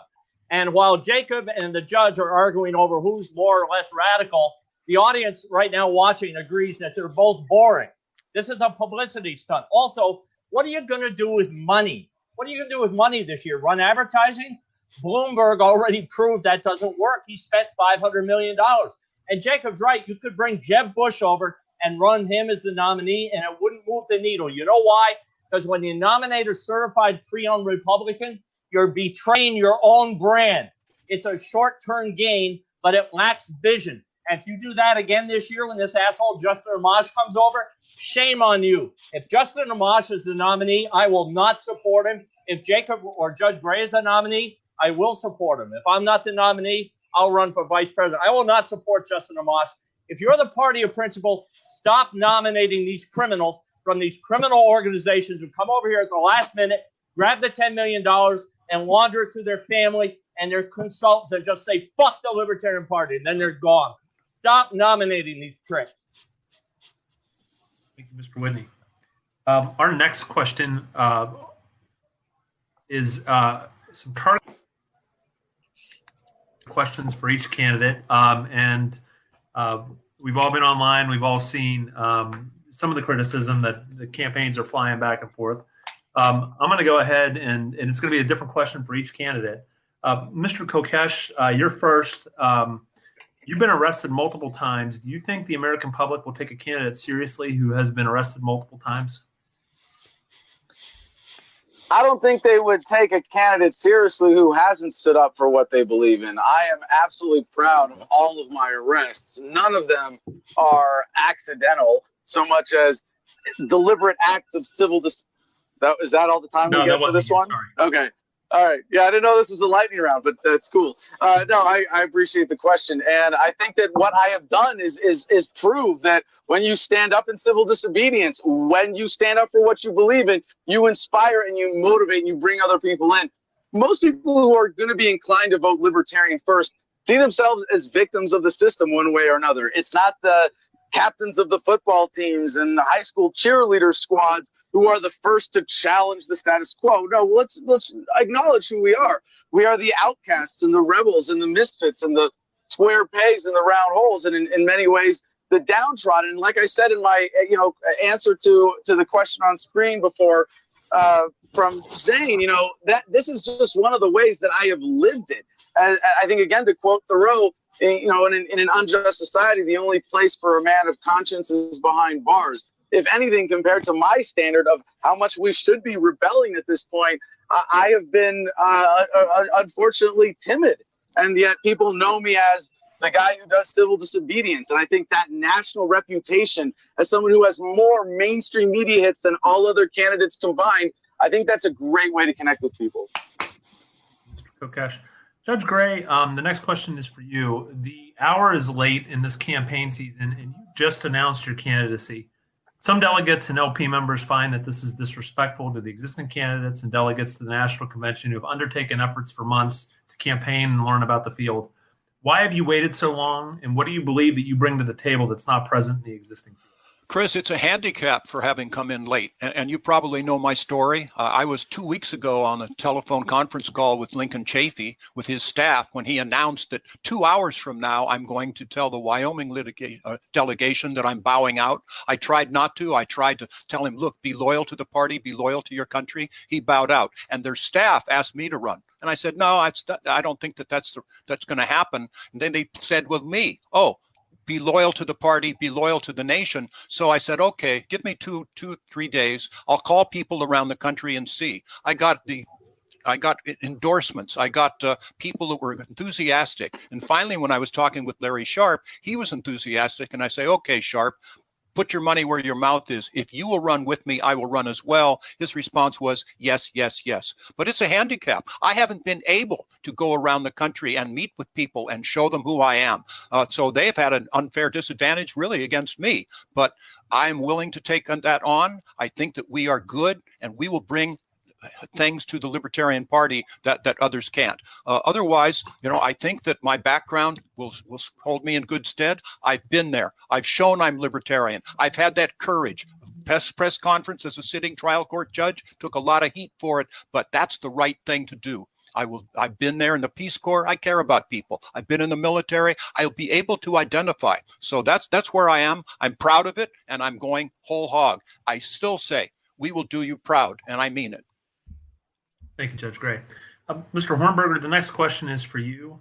One of the things a successful general election candidate needs to do is to sell our platform and principles to general election voters without compromising them. And that includes independents and dissatisfied Republicans and Democrats, particularly if ballot access is a concern, which it is for some of our affiliates.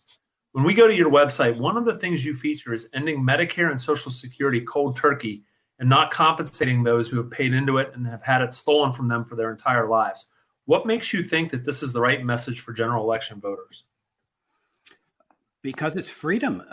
A free society necessarily is one in which charity is private. It's voluntary. This is a forced coercion system. It's forcing young people to care for their parents. It's saying freedom won't work. What gigantic insult could you have to young people than to say, we need the IRS to force you to take care of your parents if they come in need, to help others? In fact, young people and the disaffected people are going to be one of my target audiences. I don't have any, if I get this nomination, I have no pretensions that seniors are going to vote for libertarians, but they're not going to vote for any libertarians because all they're going to do is look at the platform. So all these little privatization plans, seniors are not going to pay attention to that. They're going to go with Democrats and Republicans because they know that their check is safe. Young people, you go to them and you say, look where they've left you. You don't even have a nest egg to get through this. They have plundered and looted you to the tune of trillions of dollars. And what they're saying is you can't be trusted with freedom. Well, I have no doubts that young people can be trusted with freedom. This is what we need to recapture in this country. A belief in ourselves, a belief in others, a belief in free markets, a belief in church groups, neighborhood groups, charitable organizations, and get rid of all this welfare statism along with the warfare statism. And then on healthcare, I mean, why do you think we have this out of control spending problem that's just bankrupting people? It's because of Medicare and Medicaid. I've been saying that for 30 years. I published a book in 94 called The Dangers of Socialized Medicine. If you want out of this morass, you've got to get rid of these socialist programs. We had the finest healthcare system in history before Medicare and Medicaid. Nobody even needed healthcare insurance. Hardly anyone had it, because healthcare costs were low. They were stable. Going to the doctors was like going to the grocery store. And it was Medicare and Medicaid that caused the healthcare crisis to soar out of control, perpetual healthcare crisis, Obamacare, and then gradually to fully socialized medicine. What we've got to do is recapture a faith in freedom and free markets. It's the best thing that could happen to everybody in this country, including seniors. Thank you, sir. Mr. Whitney, the next question is for you. One of the things a successful nominee will need is a coalition of libertarians behind him or her to work on the campaign and spread the message. Given your attacks in this campaign on Mr. Hornberger, the Mises Caucus, the Libertarian Party of Florida, and the list goes on, including people who were critical of those actions, what makes you believe that you could somehow pivot and build that support if you're the nominee? Well, I assume I'm talking to adults, not children. Again, I remind you of the record of the Libertarians: 0 in the Senate, 0 in the House of Representatives, 0 governors. That's the record, right? So do we have enough adults in this party to put on our big boy pants and really go after it? Do we? You know, I'm not advocating fraud. Jacob says vote for me because I want to commit the biggest fraud in the world that's ever happened. I want to disenfranchise. I want to rob the people who paid into Social Security of all the money they've paid in. That's literally what he's running on. I know a little bit about fraud, right? I spent some time in federal prison 30 years ago for lying to the bank. I know more about fraud than anybody here. I would never advocate that. It runs against our party's platform. So if you want to be transactional and you want to get some results, I'm the guy here doing business. If you want somebody to be your friend, I'm not that guy. That's not why I'm here. I'm a businessman. I'm doing business here. Look at this set I have, right? Look at the lights. Look at the presentation. I'm ready to do business. I'm not going to blow smoke up your ass and pretend I want to be your friend. I want to go out there and I want to see Donald Trump and Joe Biden. I want to see wet spots form in their pants when I take them on. That's what I want to see. And that's what I'm wired to do. And that's what we need to have. And that'll get publicity. My story will get publicity. And let's just disqualify anybody that's advocating fraud. Let's just do that right now. Let's just grow up. Really. Let's grow up and go after these people, right? You don't need me for a friend. You need me for a torpedo. Thank you, Mr. Whitney. Finally, Joe Jorgensen, you were Harry Brown's running mate in 1996, but for those who have joined the party after that year, we haven't really heard of you. What have you been up to that would be considered promoting the LP in any significant manner between 1997 and 2018? So a lot of people have asked me that, what happened to me, and also have you gone Republican? I can tell you that I've been purely libertarian. I have voted libertarian in every election, and I've been not as vocal before because I needed to quickly change my career. Unfortunately, shortly after the Harry Brown campaign, I found myself in the what would be called the buggy whip industry or the Blockbuster video store. And I needed to find a career really quickly or I was not going to be able to support myself, which would not help the Libertarian Party at all. So I received my PhD in industrial organizational psychology, and I started a new company. And by the way, Mark, great to see you. Just wanted to let you know that actually I've had 20 years as a CEO as well. And then I went back to school again, and basically I've gotten 3 graduate degrees and a graduate certificate since then. And I wasn't able to come to previous, of course I came to the 2018 convention, but I was unable to come to some for a few years earlier because I was in school and we had Saturday class. And if we missed more than one class, then we would be failed from the program. So basically, I've been getting my life in order so that I could be able to run again, because anybody who runs for office, you can't just do it couch surfing. You have to have a certain amount of funds. You have to have a certain amount of credibility. I think that having a PhD does lend credibility. Notice how people would talk about Dr. Nancy Lord and Dr. Mary Ruart. So now I've got some credibility along with that. And I've been also reading up and just, being more behind the scenes. Joe.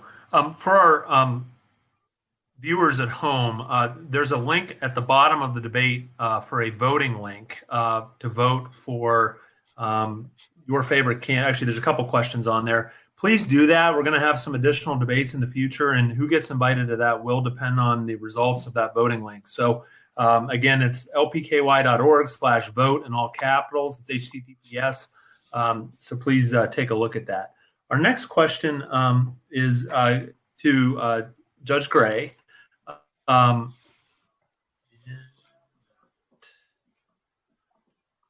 Judge Gray, obviously your support for the 2016 Libertarian Party ticket is well known, including your friendship with Bill Weld. When Bill Weld said in 2016 that someone should speak up for Hillary Clinton, were you supportive of his statement? And if not, did you say anything to him about your disapproval of it? The answer is, first of all, I didn't know Bill Weld until 2 weeks before the convention. Candidly, I thought that Gary Johnson was going to ask me to run again, but I think he was the right choice because he'd be able to get national media.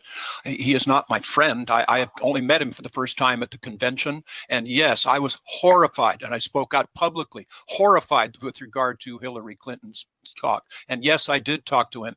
It was a betrayal.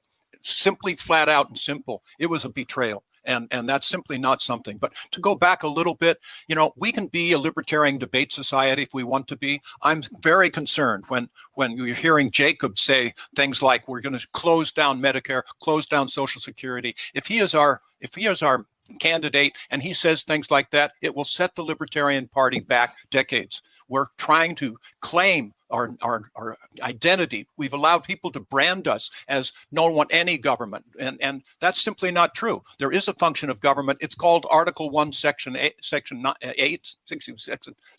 of the Constitution. And their rights are enumerated. By the way, as far as the Constitution is concerned, I'm proud to tell you that the Constitutional Rights Foundation of Orange County names its Judge of the Year award after me. It's Judge Jim Gray Award of the Year. So I'm into the Constitution. I've written a musical about it. I write about it, liberty and the Constitution and libertarian. We're not a debate society. The purpose of our existence is to win elections. And imagine again, if we were to win even one state, it would be a revolution for us. And then we will start making progress with regard to education and healthcare, like I was talking about. Incrementalism, yes, because if you're a radical, like we've heard some of these comments, you're going to scare the voters. We'll be philosophically pure, and then we'll be in worse shape next year than we're in today. That's not me. That's a bright line of differentiation. I want to move us forward to be more free, more with liberty, less government intrusion, including the income tax. I have a thought about that as well. The intrusion is unbelievable. Yes, vote libertarian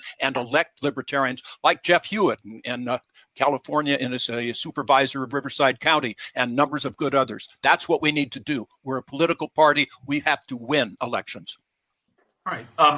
Mr. Hornberger, the next question is for you. Outside of libertarian circles, you're practically unknown, and as we previously discussed, you raised $65,000 thus far in your campaign. Recently, you went on the attack against Justin Amash and his potential entry into the presidential race. Given that Mr. Amash is likely to have fundraising and earn media exposure that's in the tens of millions of dollars, why do you feel like you're the better candidate if he should enter the race? Well, I'm going to shock Mark Whitney because Mark, I agree with you. I mean, I think that if Amash comes into this race at this late stage and circumvents all these debates, it's a travesty because Amash, yes, he's libertarian, but he's also a libertarian conservative. He shares many of the same Republican-like views that Judge Gray does. He believes in Medicare and Social Security. Even while these guys rail against socialism, they embrace these socialist programs. Social Security and Medicare originated among German socialists. America lived without these mandatory socialist programs for more than 100 years. Our country was based on voluntary charity. These guys, these Republican likes, they don't really believe that freedom works. That's the real problem here. They have no faith in freedom. They have faith in statism and force and the initiation of force. And I think that Amash should have come in here. Look at us debating. We're fighting it out. We're hitting it. The voters, the delegates are being able to see where everybody stands. This is not an easy process, and everybody here can verify that. Look at Amash. He suspended his congressional campaign back in mid-February. He could have come into the race at that point, participated in the debates. I've attended 19 conventions. I've loved it. From mid-February to mid-March, I attended 10 conventions, loving it, participating in debates. And he could have announced in mid-February, but what he's doing is playing this dance where he's over there, I'm hinting coming. But the entire strategy is don't make me be in your debates. Don't put me through this arduous process where my views, my conservative views, sanctions, sending kids to the CIA on his website and other stuff, favoring a stimulus package, that he doesn't want those things tested in the crucible of debate. And I just think that's wrong. I think it's absolutely wrong that if you want to come into this party after serving most of your political life as a Republican, then come in and do our process. Put yourself up to this debate process. Thank you, Mr. Hornberger. Our next question is for Mr. Whitney. Mr. Whitney, you've undertaken a brash, some people have called it a Donald Trump-like style in your campaigning, including, the use of profanity. Highlighted that style, your experience with the federal felony conviction as pluses. Given that Libertarian Party candidates receive typically little to no press in a given election cycle, what makes you think that this style would be successful in getting earned media in a general election where, following the usual pattern with controversial third-party candidates, the media is just likely to censor and ignore you completely? The Libertarian Party in the last 3 elections has not nominated controversial candidates. That's the whole point, is nominated Republicans. So right now, the way the world is set up right now is the establishment is radical. Donald Trump and Joe Biden are radical choices who rest their presence on radical platforms written by the Republican and Democratic National Committees. The Libertarian Party platform is 8 pages. It's the most establishment platform in American political history. It tracks perfectly the Bill of Rights. And the reason I'm the great candidate here is because money isn't going to matter this year. It's going to be story. The way I learned the Bill of Rights was as a high school graduate who was banished to prison. And I learned so much about it. I beat the largest law firm in the world 3 times. I got my sentence declared unconstitutional. And unlike that guy in the Shawshank Redemption, I didn't have to swim out the sewer. They opened the front door and let me go. And then I started a company where lawyers buy the law from me. And I created an award-winning show called Fool for a Client that's won dozens of awards all over North America. I end up on the cover of Story Magazine with Drew Carey and Russell Brand.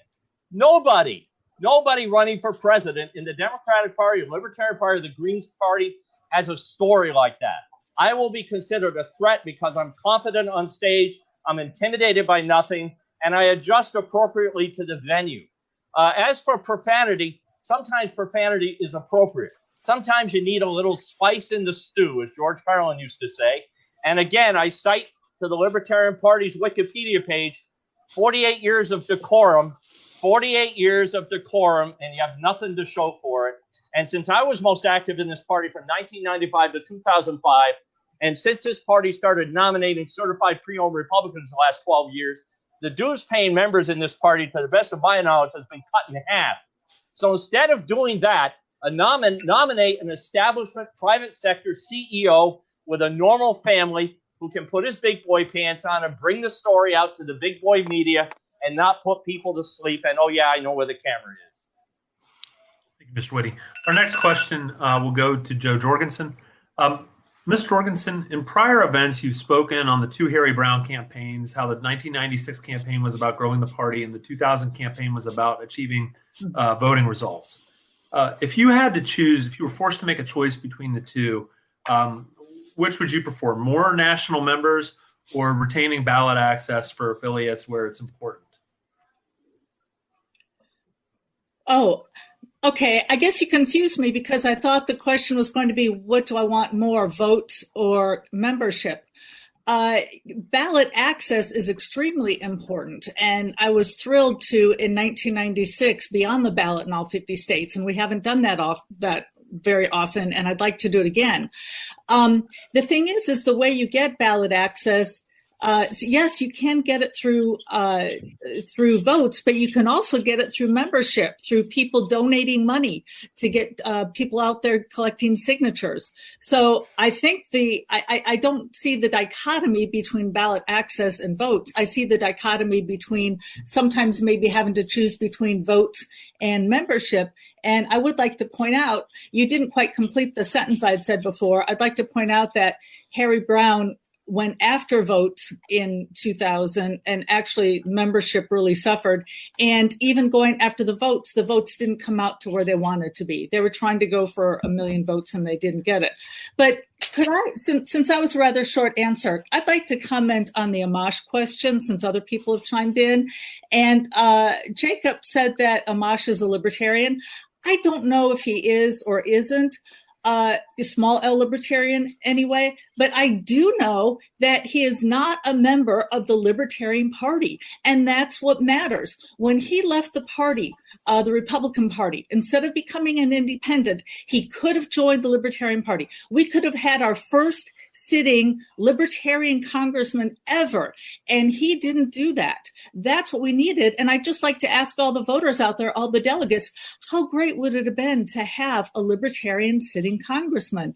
And yet he didn't give us that. So we need somebody for the presidential candidate who cares about the party first. Thank you. Last, I'd like to use a minute there. You do have one more. Yes, sir. Okay. I want to endorse what Joe Jorgensen just said, that when Justin Amash left the Republican Party, he could have come directly to the Libertarian Party. He chose independent instead. And notice also that he could have come to any of our conventions. I mean, you don't have to be a member of the Libertarian Party to go to a convention. You can be a guest. I went to 9 or 10 conventions last year in the spring. I wasn't a candidate. I just hung out with libertarians, arguing, debating, discussing, having a good time. Most of them let me give a talk. If Justin Amash had said, hey, I want to come to your conventions, I want to just give a talk, every state convention, I guarantee you would have said, we would love it. You're a congressman. You're going to draw a crowd. We can get new members. Zero. Not one single state convention has he ever been to, at least this year, and I think last year as well, much less enter these debates. And the question is why? Why? It's because when I say he's libertarian, I'm saying small L libertarian. He's an Austrian economist. He's good on civil liberties, but he's a conservative. I got a second rebuttal, I believe. All right. You do, sir. I have a second one? Okay, yeah. Yeah, actually, I'm just ready to drop. Rebuttal. You do.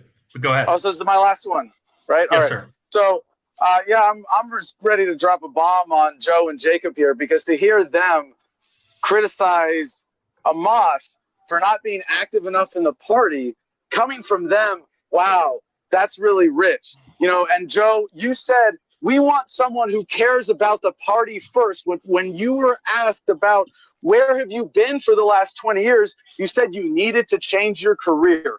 You cared about your career before your activism, and you didn't care about matching those up to make them compatible or synergistic as I have in dedicating my career to the cause of freedom. And Jacob, since he ran in 2000, against Harry Brown for the nomination, how many state conventions have you gone to in the intervening years? If you guys want to play this game about who's got connections with the Libertarian Party, I've been a member since I was first able to afford the lifetime membership when I got back from Iraq. I've been a registered Libertarian the entire time I've been registered to vote, except for Ron Paul's strategy, of course. I've been a lifetime member since 2004. I've stood up a county, organized college Libertarians, run for Senate.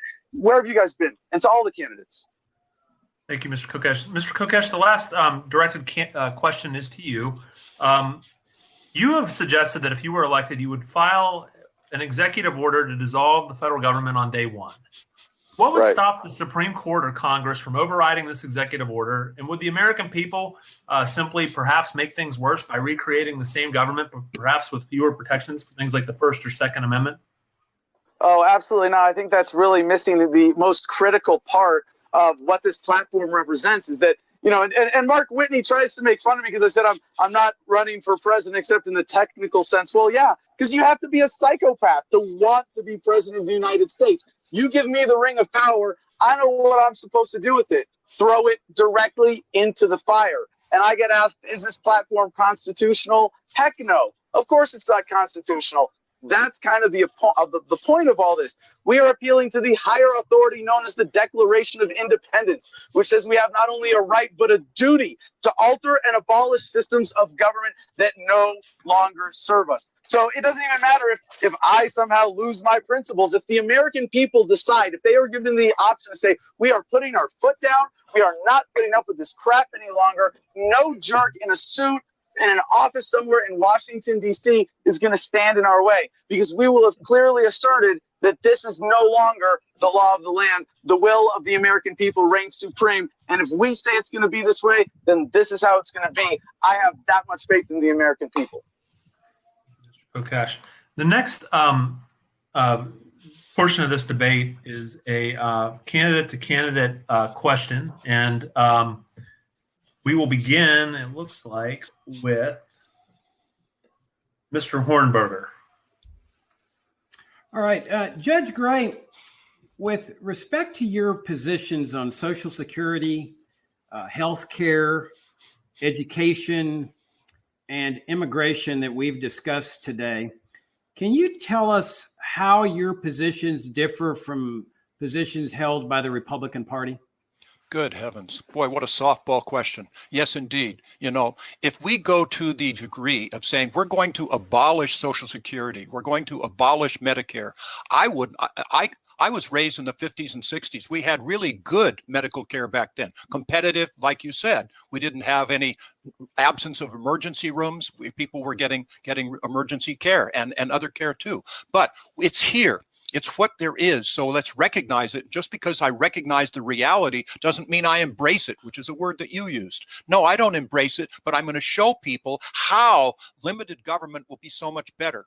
And in fact, you can show them that military schools, private schools, they don't have nearly the administration. Hey, bring in excellence, competition. Let's bring in competition to a school, bring in competition to healthcare. But if we don't win an election or we don't get those words out, it's not going to be helpful. It's not going to be successful. We show our young people, hey, this deficit is a burden on you. You are bankrupt. I'm about to expect my first grandson today, by the way. Hudson, bless you. But he is bankrupt as we speak. No, these are things that libertarians will bring. Incrementalism is a good thing. Yes, the American people are smart, but let's show them and show them how they too can see, wait a minute, this isn't necessary.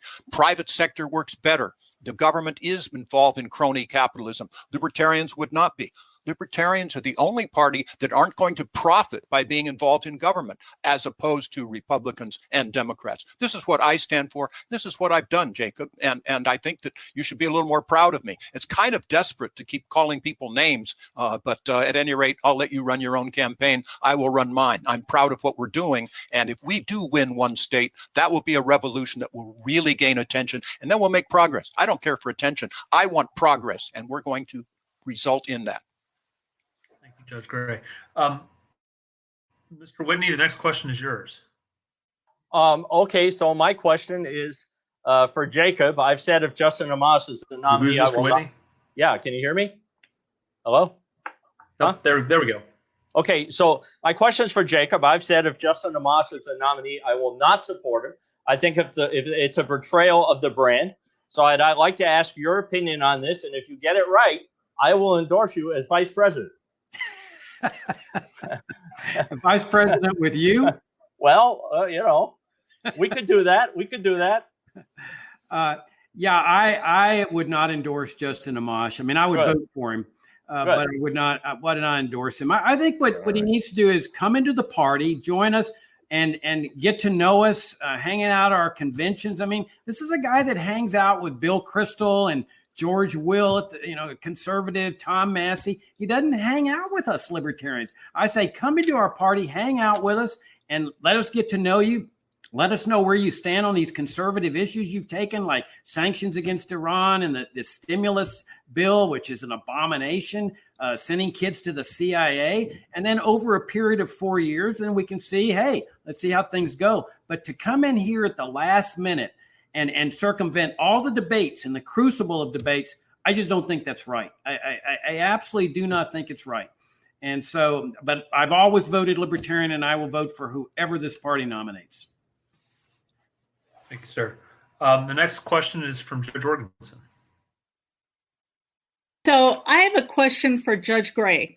Well, I'm sorry. Let me start my timer. I'm not used to having a timer. I'm sorry. And I get 1 minute, right? Right. I'm not. Okay. So I just started it. Okay. So Judge Gray, when you were the Libertarian VP nominee in 2012, your list of 13 primary issues, including having government combat childhood obesity, synchronizing traffic lights, mandating that auto insurance be no fault, converting the U.S. to the metric system, reclaiming our borders, and adopting a revenue-neutral fair tax. As a libertarian, why did you consider these to be among your primary issues while not including issues like bringing home our troops and cutting overall federal taxes and spending? It seems like a topic like childhood obesity is more relevant for perhaps a Democratic First Lady rather than a presidential nominee from the Libertarian Party who wants to reduce the size and scope of government. And Joe, thank you. I'd forgotten those things. I agree with you in many of them. Ron Paul said, it was his statistic, that there's something like 400 military reservations that we have around the world. And we could close 300 of those without even half trying. We should audit those things. We should look at, for a fair tax would be, well, anything would be better than what we have today with regard to the income tax. I just signed mine about a week ago, and I'm modestly intelligent. I can't even understand my own tax return. So we should go to something simplified, much less intrusive, and those are very important things. Yes, childhood obesity is important. It's not a federal issue. I don't know how that wandered in there. It just isn't. But yes, our troops, we would require today, on my issues, a declaration of war. By the way, that's in the Constitution, and we would not have any of our troops serving in combat longer than 60 days without a declaration of war. That's hugely important. The deficit is hugely important. Those are the things we look at now, and those are things that will get people's attention, and we will be able to provide help for our country, particularly in this polarized world that they're in. They're grasping. They're anxious to have a third voice. I think that I can be that with Larry Sharp. We will do that, and you'll certainly have a spot in our cabinet, Joe. Thank you. All right. The next question is from Mr. Kokesh. Thank you, Chris. My question is for Jacob Hornberger. My alleged running mate to be is John McAfee, although he might not be able to come into the country. And of course, I was, we co-endorsed each other before anybody else jumped into the VP race. But if he's not able to, and the Libertarian Party does want to go with our platform of localization, the everybody gets what they want strategy, the unifying strategy, would you be able to advocate for this if you were my running mate? Would you be able to advocate, since you talk about dismantling so much, if the Libertarian Party goes to true localization, and whether it's me or anybody else at the top of the ticket as the nominee saying, you know what, I'm not going to put on the ring of power, I'm going to throw it into the fire, would you be able to back the LP going in that direction? Well, your plan is not what you purport to say it is. You purport that you're an anarchist, that you want to abolish government. No, that's not. Hey, that's wait a minute. No, I'm a voluntarist. Wait a minute. I'm a voluntarist. That's now. not fair. It's my time, and you can use your card later. You've already asked the question. Now I'm going to answer your question. You've got a plan, and I've pointed this out to you. You just block it out of your mind, that calls for abolishing the federal government, which is ridiculous because Congress is going to impeach you on day 2 of your administration. And on day 3, they're going to convict you. And on day 4, they're going to send the 82nd Airborne Division to the White House to evict you. Now, your plan calls for 50 state sovereign nation governments, just like the federal government. You don't want to abolish the state governments. You want to convert them into national sovereign states with omnipotent authority because you hate the Constitution, you hate the Bill of Rights, you hate the 14th Amendment. So you want omnipotent government, totalitarian government in Virginia, where the state government right now is trying to take away our guns, that a state government that had segregation, that had slavery. Under your system that you call decentralization, it's not decentralization at all. Decentralization is taking the FBI, abolishing it, and sending it down to state and local governments. Your plan is to create 50 sovereign nation states with omnipotent totalitarian power that have socialism, interventionism, foreign affairs, no constraints whatsoever. That's why I oppose your system, because you're advocating omnipotent totalitarian government. Right. Thank you, sir. Our final question will come from Judge Gray. Judge Gray, the question is yours. Yes, and thank you. Jacob, I'd like to ask you a question. I don't mean to intrude on our private discussions, maybe, but you and I were at the Libertarian Convention in Mississippi, which you'll remember, and at the point you said something about what you would do as president with the military that horrified me, honestly, and it calls into mind the comment by Thomas Jefferson that any society that would beat their swords into plowshares will soon be plowing for someone else. What would you do if you were president as to our military? Jim, you forget the conversation. When we talked about this, I explained to you that a national security state apparatus, which you obviously support, the CIA, the FBI, the NSA, and the massive military-industrial complex, including the Pentagon. This is an alien form of governmental structure that our country was never founded on. It came into existence in 1945. A national security state is North Korea, Cuba, China, Russia, Pakistan, Egypt, and post-World War II United States. This is what you support. And this is what I was explaining to you at that Mississippi LP convention. Our government was founded as a limited government republic with a basic military force that is oriented entirely to defense. Look at John Quincy Adams' famous speech, "In Search of Monsters to Destroy." They didn't believe in going abroad in all these wars and so forth. On your website, when you ran as vice president, you have that you wanted to replace American troops in Iraq with foreign troops that would then do the killing in place of American troops. Why not just bring them home? This was a war of aggression. It was an immoral war. The U.S. should never have invaded Iraq. And for you to call for the national security state to be replaced by national security states from foreign countries to kill Iraqis is a moral abomination. I want to dismantle this totalitarian governmental structure that is alien to our form of life, because the only way you can achieve a free society is true limited government. Now, you give lip service to limited government, but at the same time, you endorse the Republican position of a national security state, which I ardently oppose. I favor a limited government republic with a basic military force that has a foreign policy like Switzerland, oriented entirely to defense. Thank you, Mr. Hornberger. We will now proceed to closing remarks. Each candidate has 2 minutes each. Judge Jorgensen, oh, never mind. You're using a rebuttal right now. I was about to say, go ahead. Yeah, so I wasn't actually. I'm a psychologist, not a licensed psychologist, so perhaps I shouldn't say that. But I hate to sometimes dignify some attacks. And so I resisted responding to Kokesh, but I've been reading the announcements, and apparently people would like me to respond.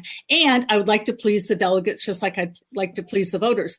And he said, hey, couldn't you have done, like maybe gotten a career with the Libertarian Party or made money with the Libertarian Party or whatever? I'd like to point out that you said— Not what I said. Okay. Well, you said that you made a career in the Libertarian Party, and that you— No, that's not what I said. No, but that my career has always been compatible with libertarian activism and supporting the party consistently.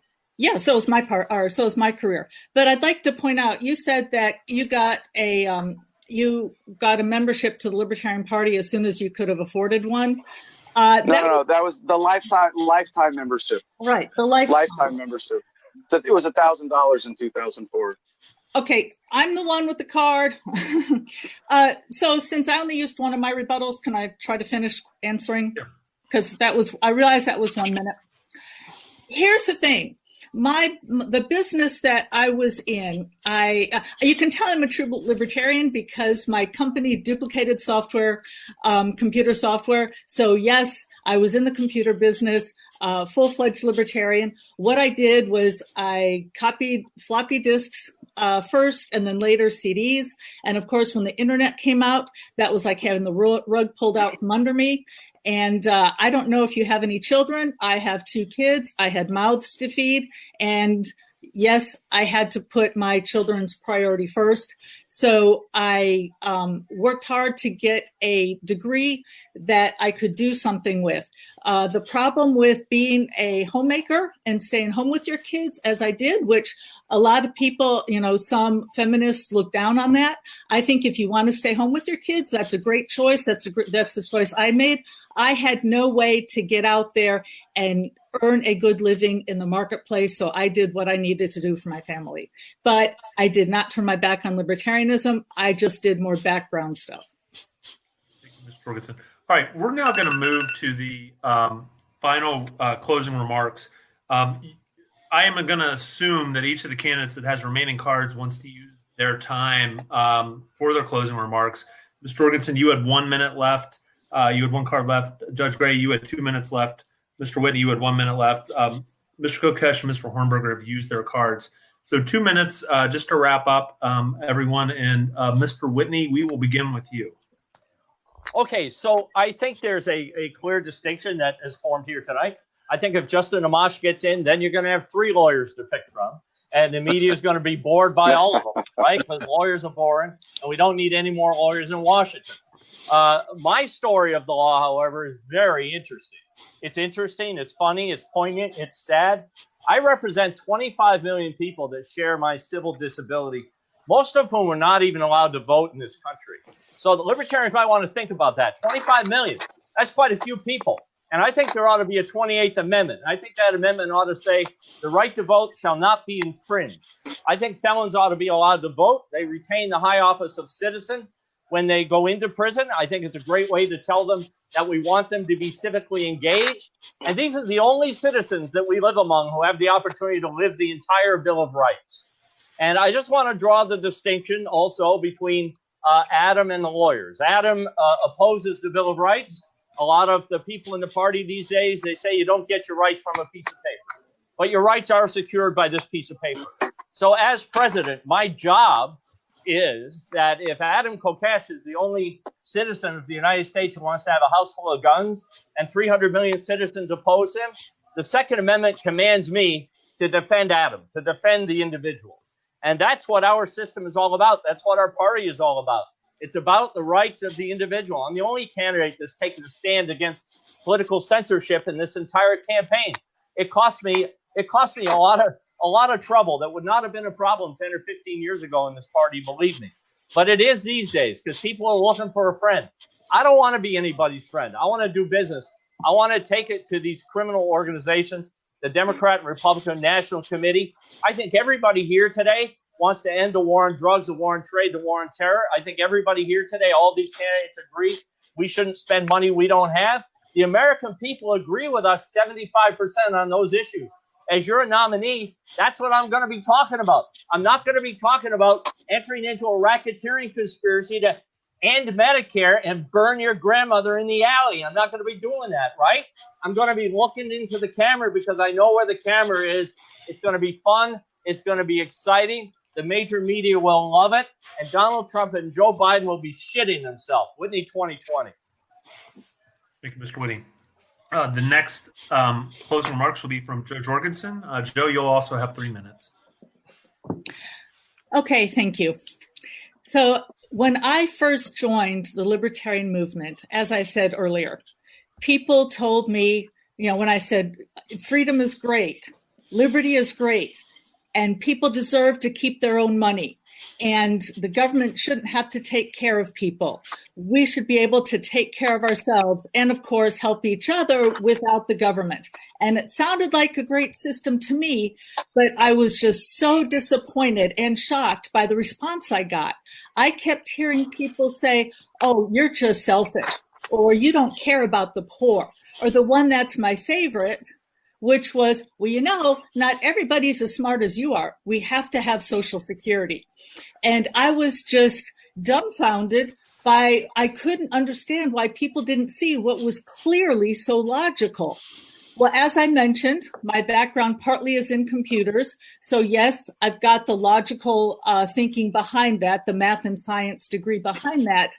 And it wasn't until I sold computers for IBM and then later built my company up to be $2 million company several years ago that I realized that when you sell anything, you need to sell the benefits, not the features. So instead of going around and saying liberty, what we need to do is we need to show voters how we can help them with their problems. So we need to explain how libertarianism can give them better quality schools, how having the government out of schools can help get their kids a better education and also allow them to have the education they want, where their kids' braids aren't being cut because the government says they have to cut their hair.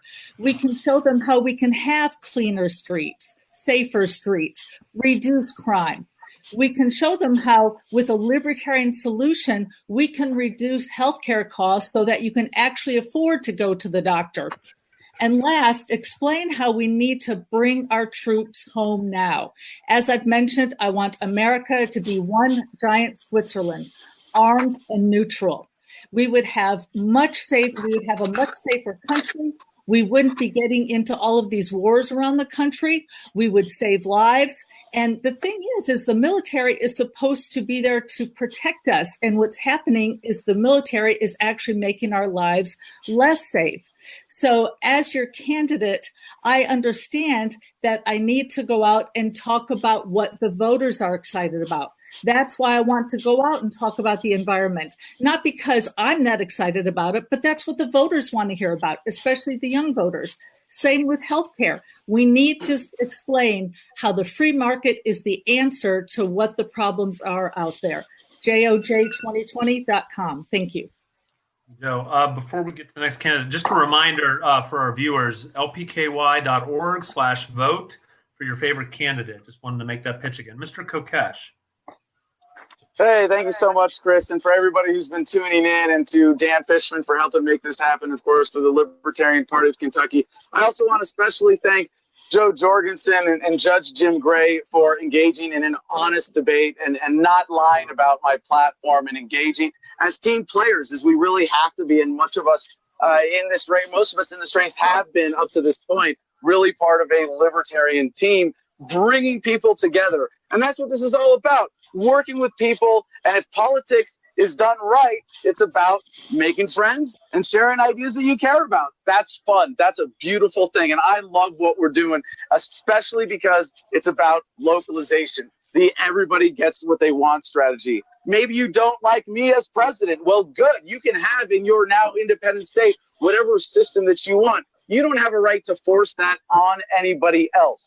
And the idea of localization is get government voluntary by getting it down to the community level, making it transparent, accountable, customized to your values, so it is set up to meet your needs. This is why our campaign, the heart of our campaign, has been our coalitions. We've got gun owners for Kokesh, Christians for Kokesh, stoners for Kokesh, exotic entertainers for Kokesh, first responders, military, veterans, victims of family law, and GSM gender and sexual minorities. This is the message that can unite people by saying, look, we respect your right to live however you want, to create systems however you want, as long as they're voluntary, as long as they're ethical. So my website's there. If you want to see what my platform really is, not what the other candidates misrepresenting it want you to believe, kokeshforpresident.com. Check out /platform. And if you can, after the debate today, please share it with our hashtag, Live and Let Live. This is what it really has to be about in the spirit of freedom and libertarianism. Go lpky.org/vote. And if you haven't already joined, you can go to just lp.org and join the Libertarian Party, the party of principles, and we can win in 2020. Thank you, Mr. Kokesh. Judge Gray. Thank you.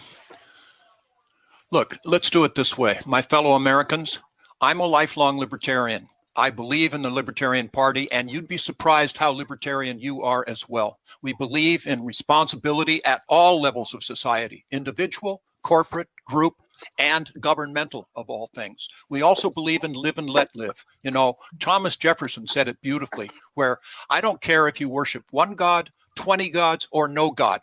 It doesn't pick my pocket and it doesn't break my leg. This is our message. Live and let live. As well as, of course, don't tread on me. Now, come on. Don't tread on anybody. That's who we are. But if you tread on the United States of America, you will soon wish that you had not. That's what we stand for. As far as the deficit is concerned, it is a threat. It is a time bomb. Only we libertarians talk about this. Your children's lives, futures are at stake, much less your grandchildren's. We're the only responsible people in the room. I have lived the libertarian life. I've lived libertarian values as best I can, and I speak them.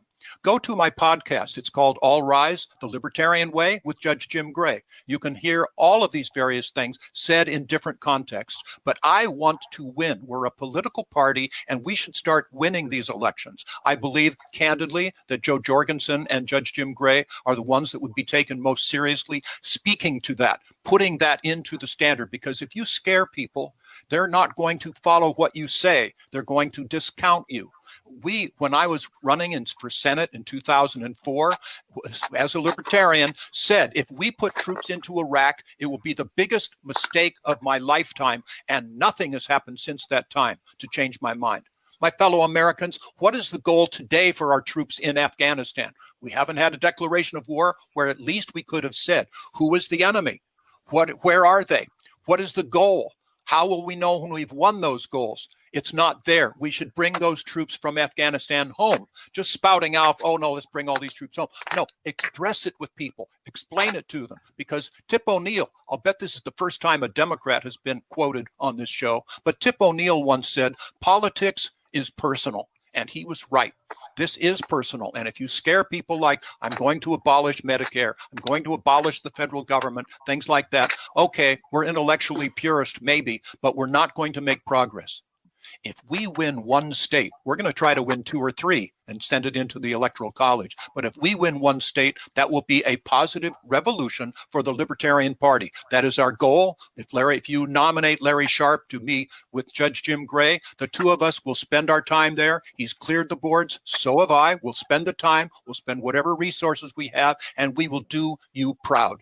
We're going to quote Milton Friedman, who, by the way, when I was running for office, gave me a check that was a maximum donation. I almost didn't cash it and framed it, but I took a copy instead. But if Milton Friedman gets behind me, that's the thing that people, libertarians, should understand. Milton Friedman said one time, we should judge our programs by their results, not their good intentions. If we were just to get that across to our fellow Americans, it would be a positive revolution in our country. We libertarians can do that. So that's where we are. You know, yes, I recognize that we do have Medicare. It was a mistake. It's taken us down the wrong road. In fact, on the stump, I say, look, if you want your health care to be governed by, in effect, the equivalent of the Department of Motor Vehicles, we're well on our way. No, I don't want that. You know, if you want to lead the world in the incarceration of our people, where the United States of America has 5% of the world's population and 25% of its prisoners. I, Judge Gray, stand up and say, no, there are tens of thousands or more of people who are incarcerated in our country today that simply flat out should not be there. And the system should be better. I stand for better progress in the criminal justice system. I've been there. I will do this for you. I promise we will do you proud. Thank you, Judge Gray. Mr. Hornberger. Yeah, when Bill Weld was grooming himself to be the nominee for this election, 2020, the Washington Post published an article by George Will that said, "Can this man save conservatism?" And I'm sure that Judge Gray would consider that a great compliment. Mark Whitney would consider that a great compliment. I consider it an absolute insult.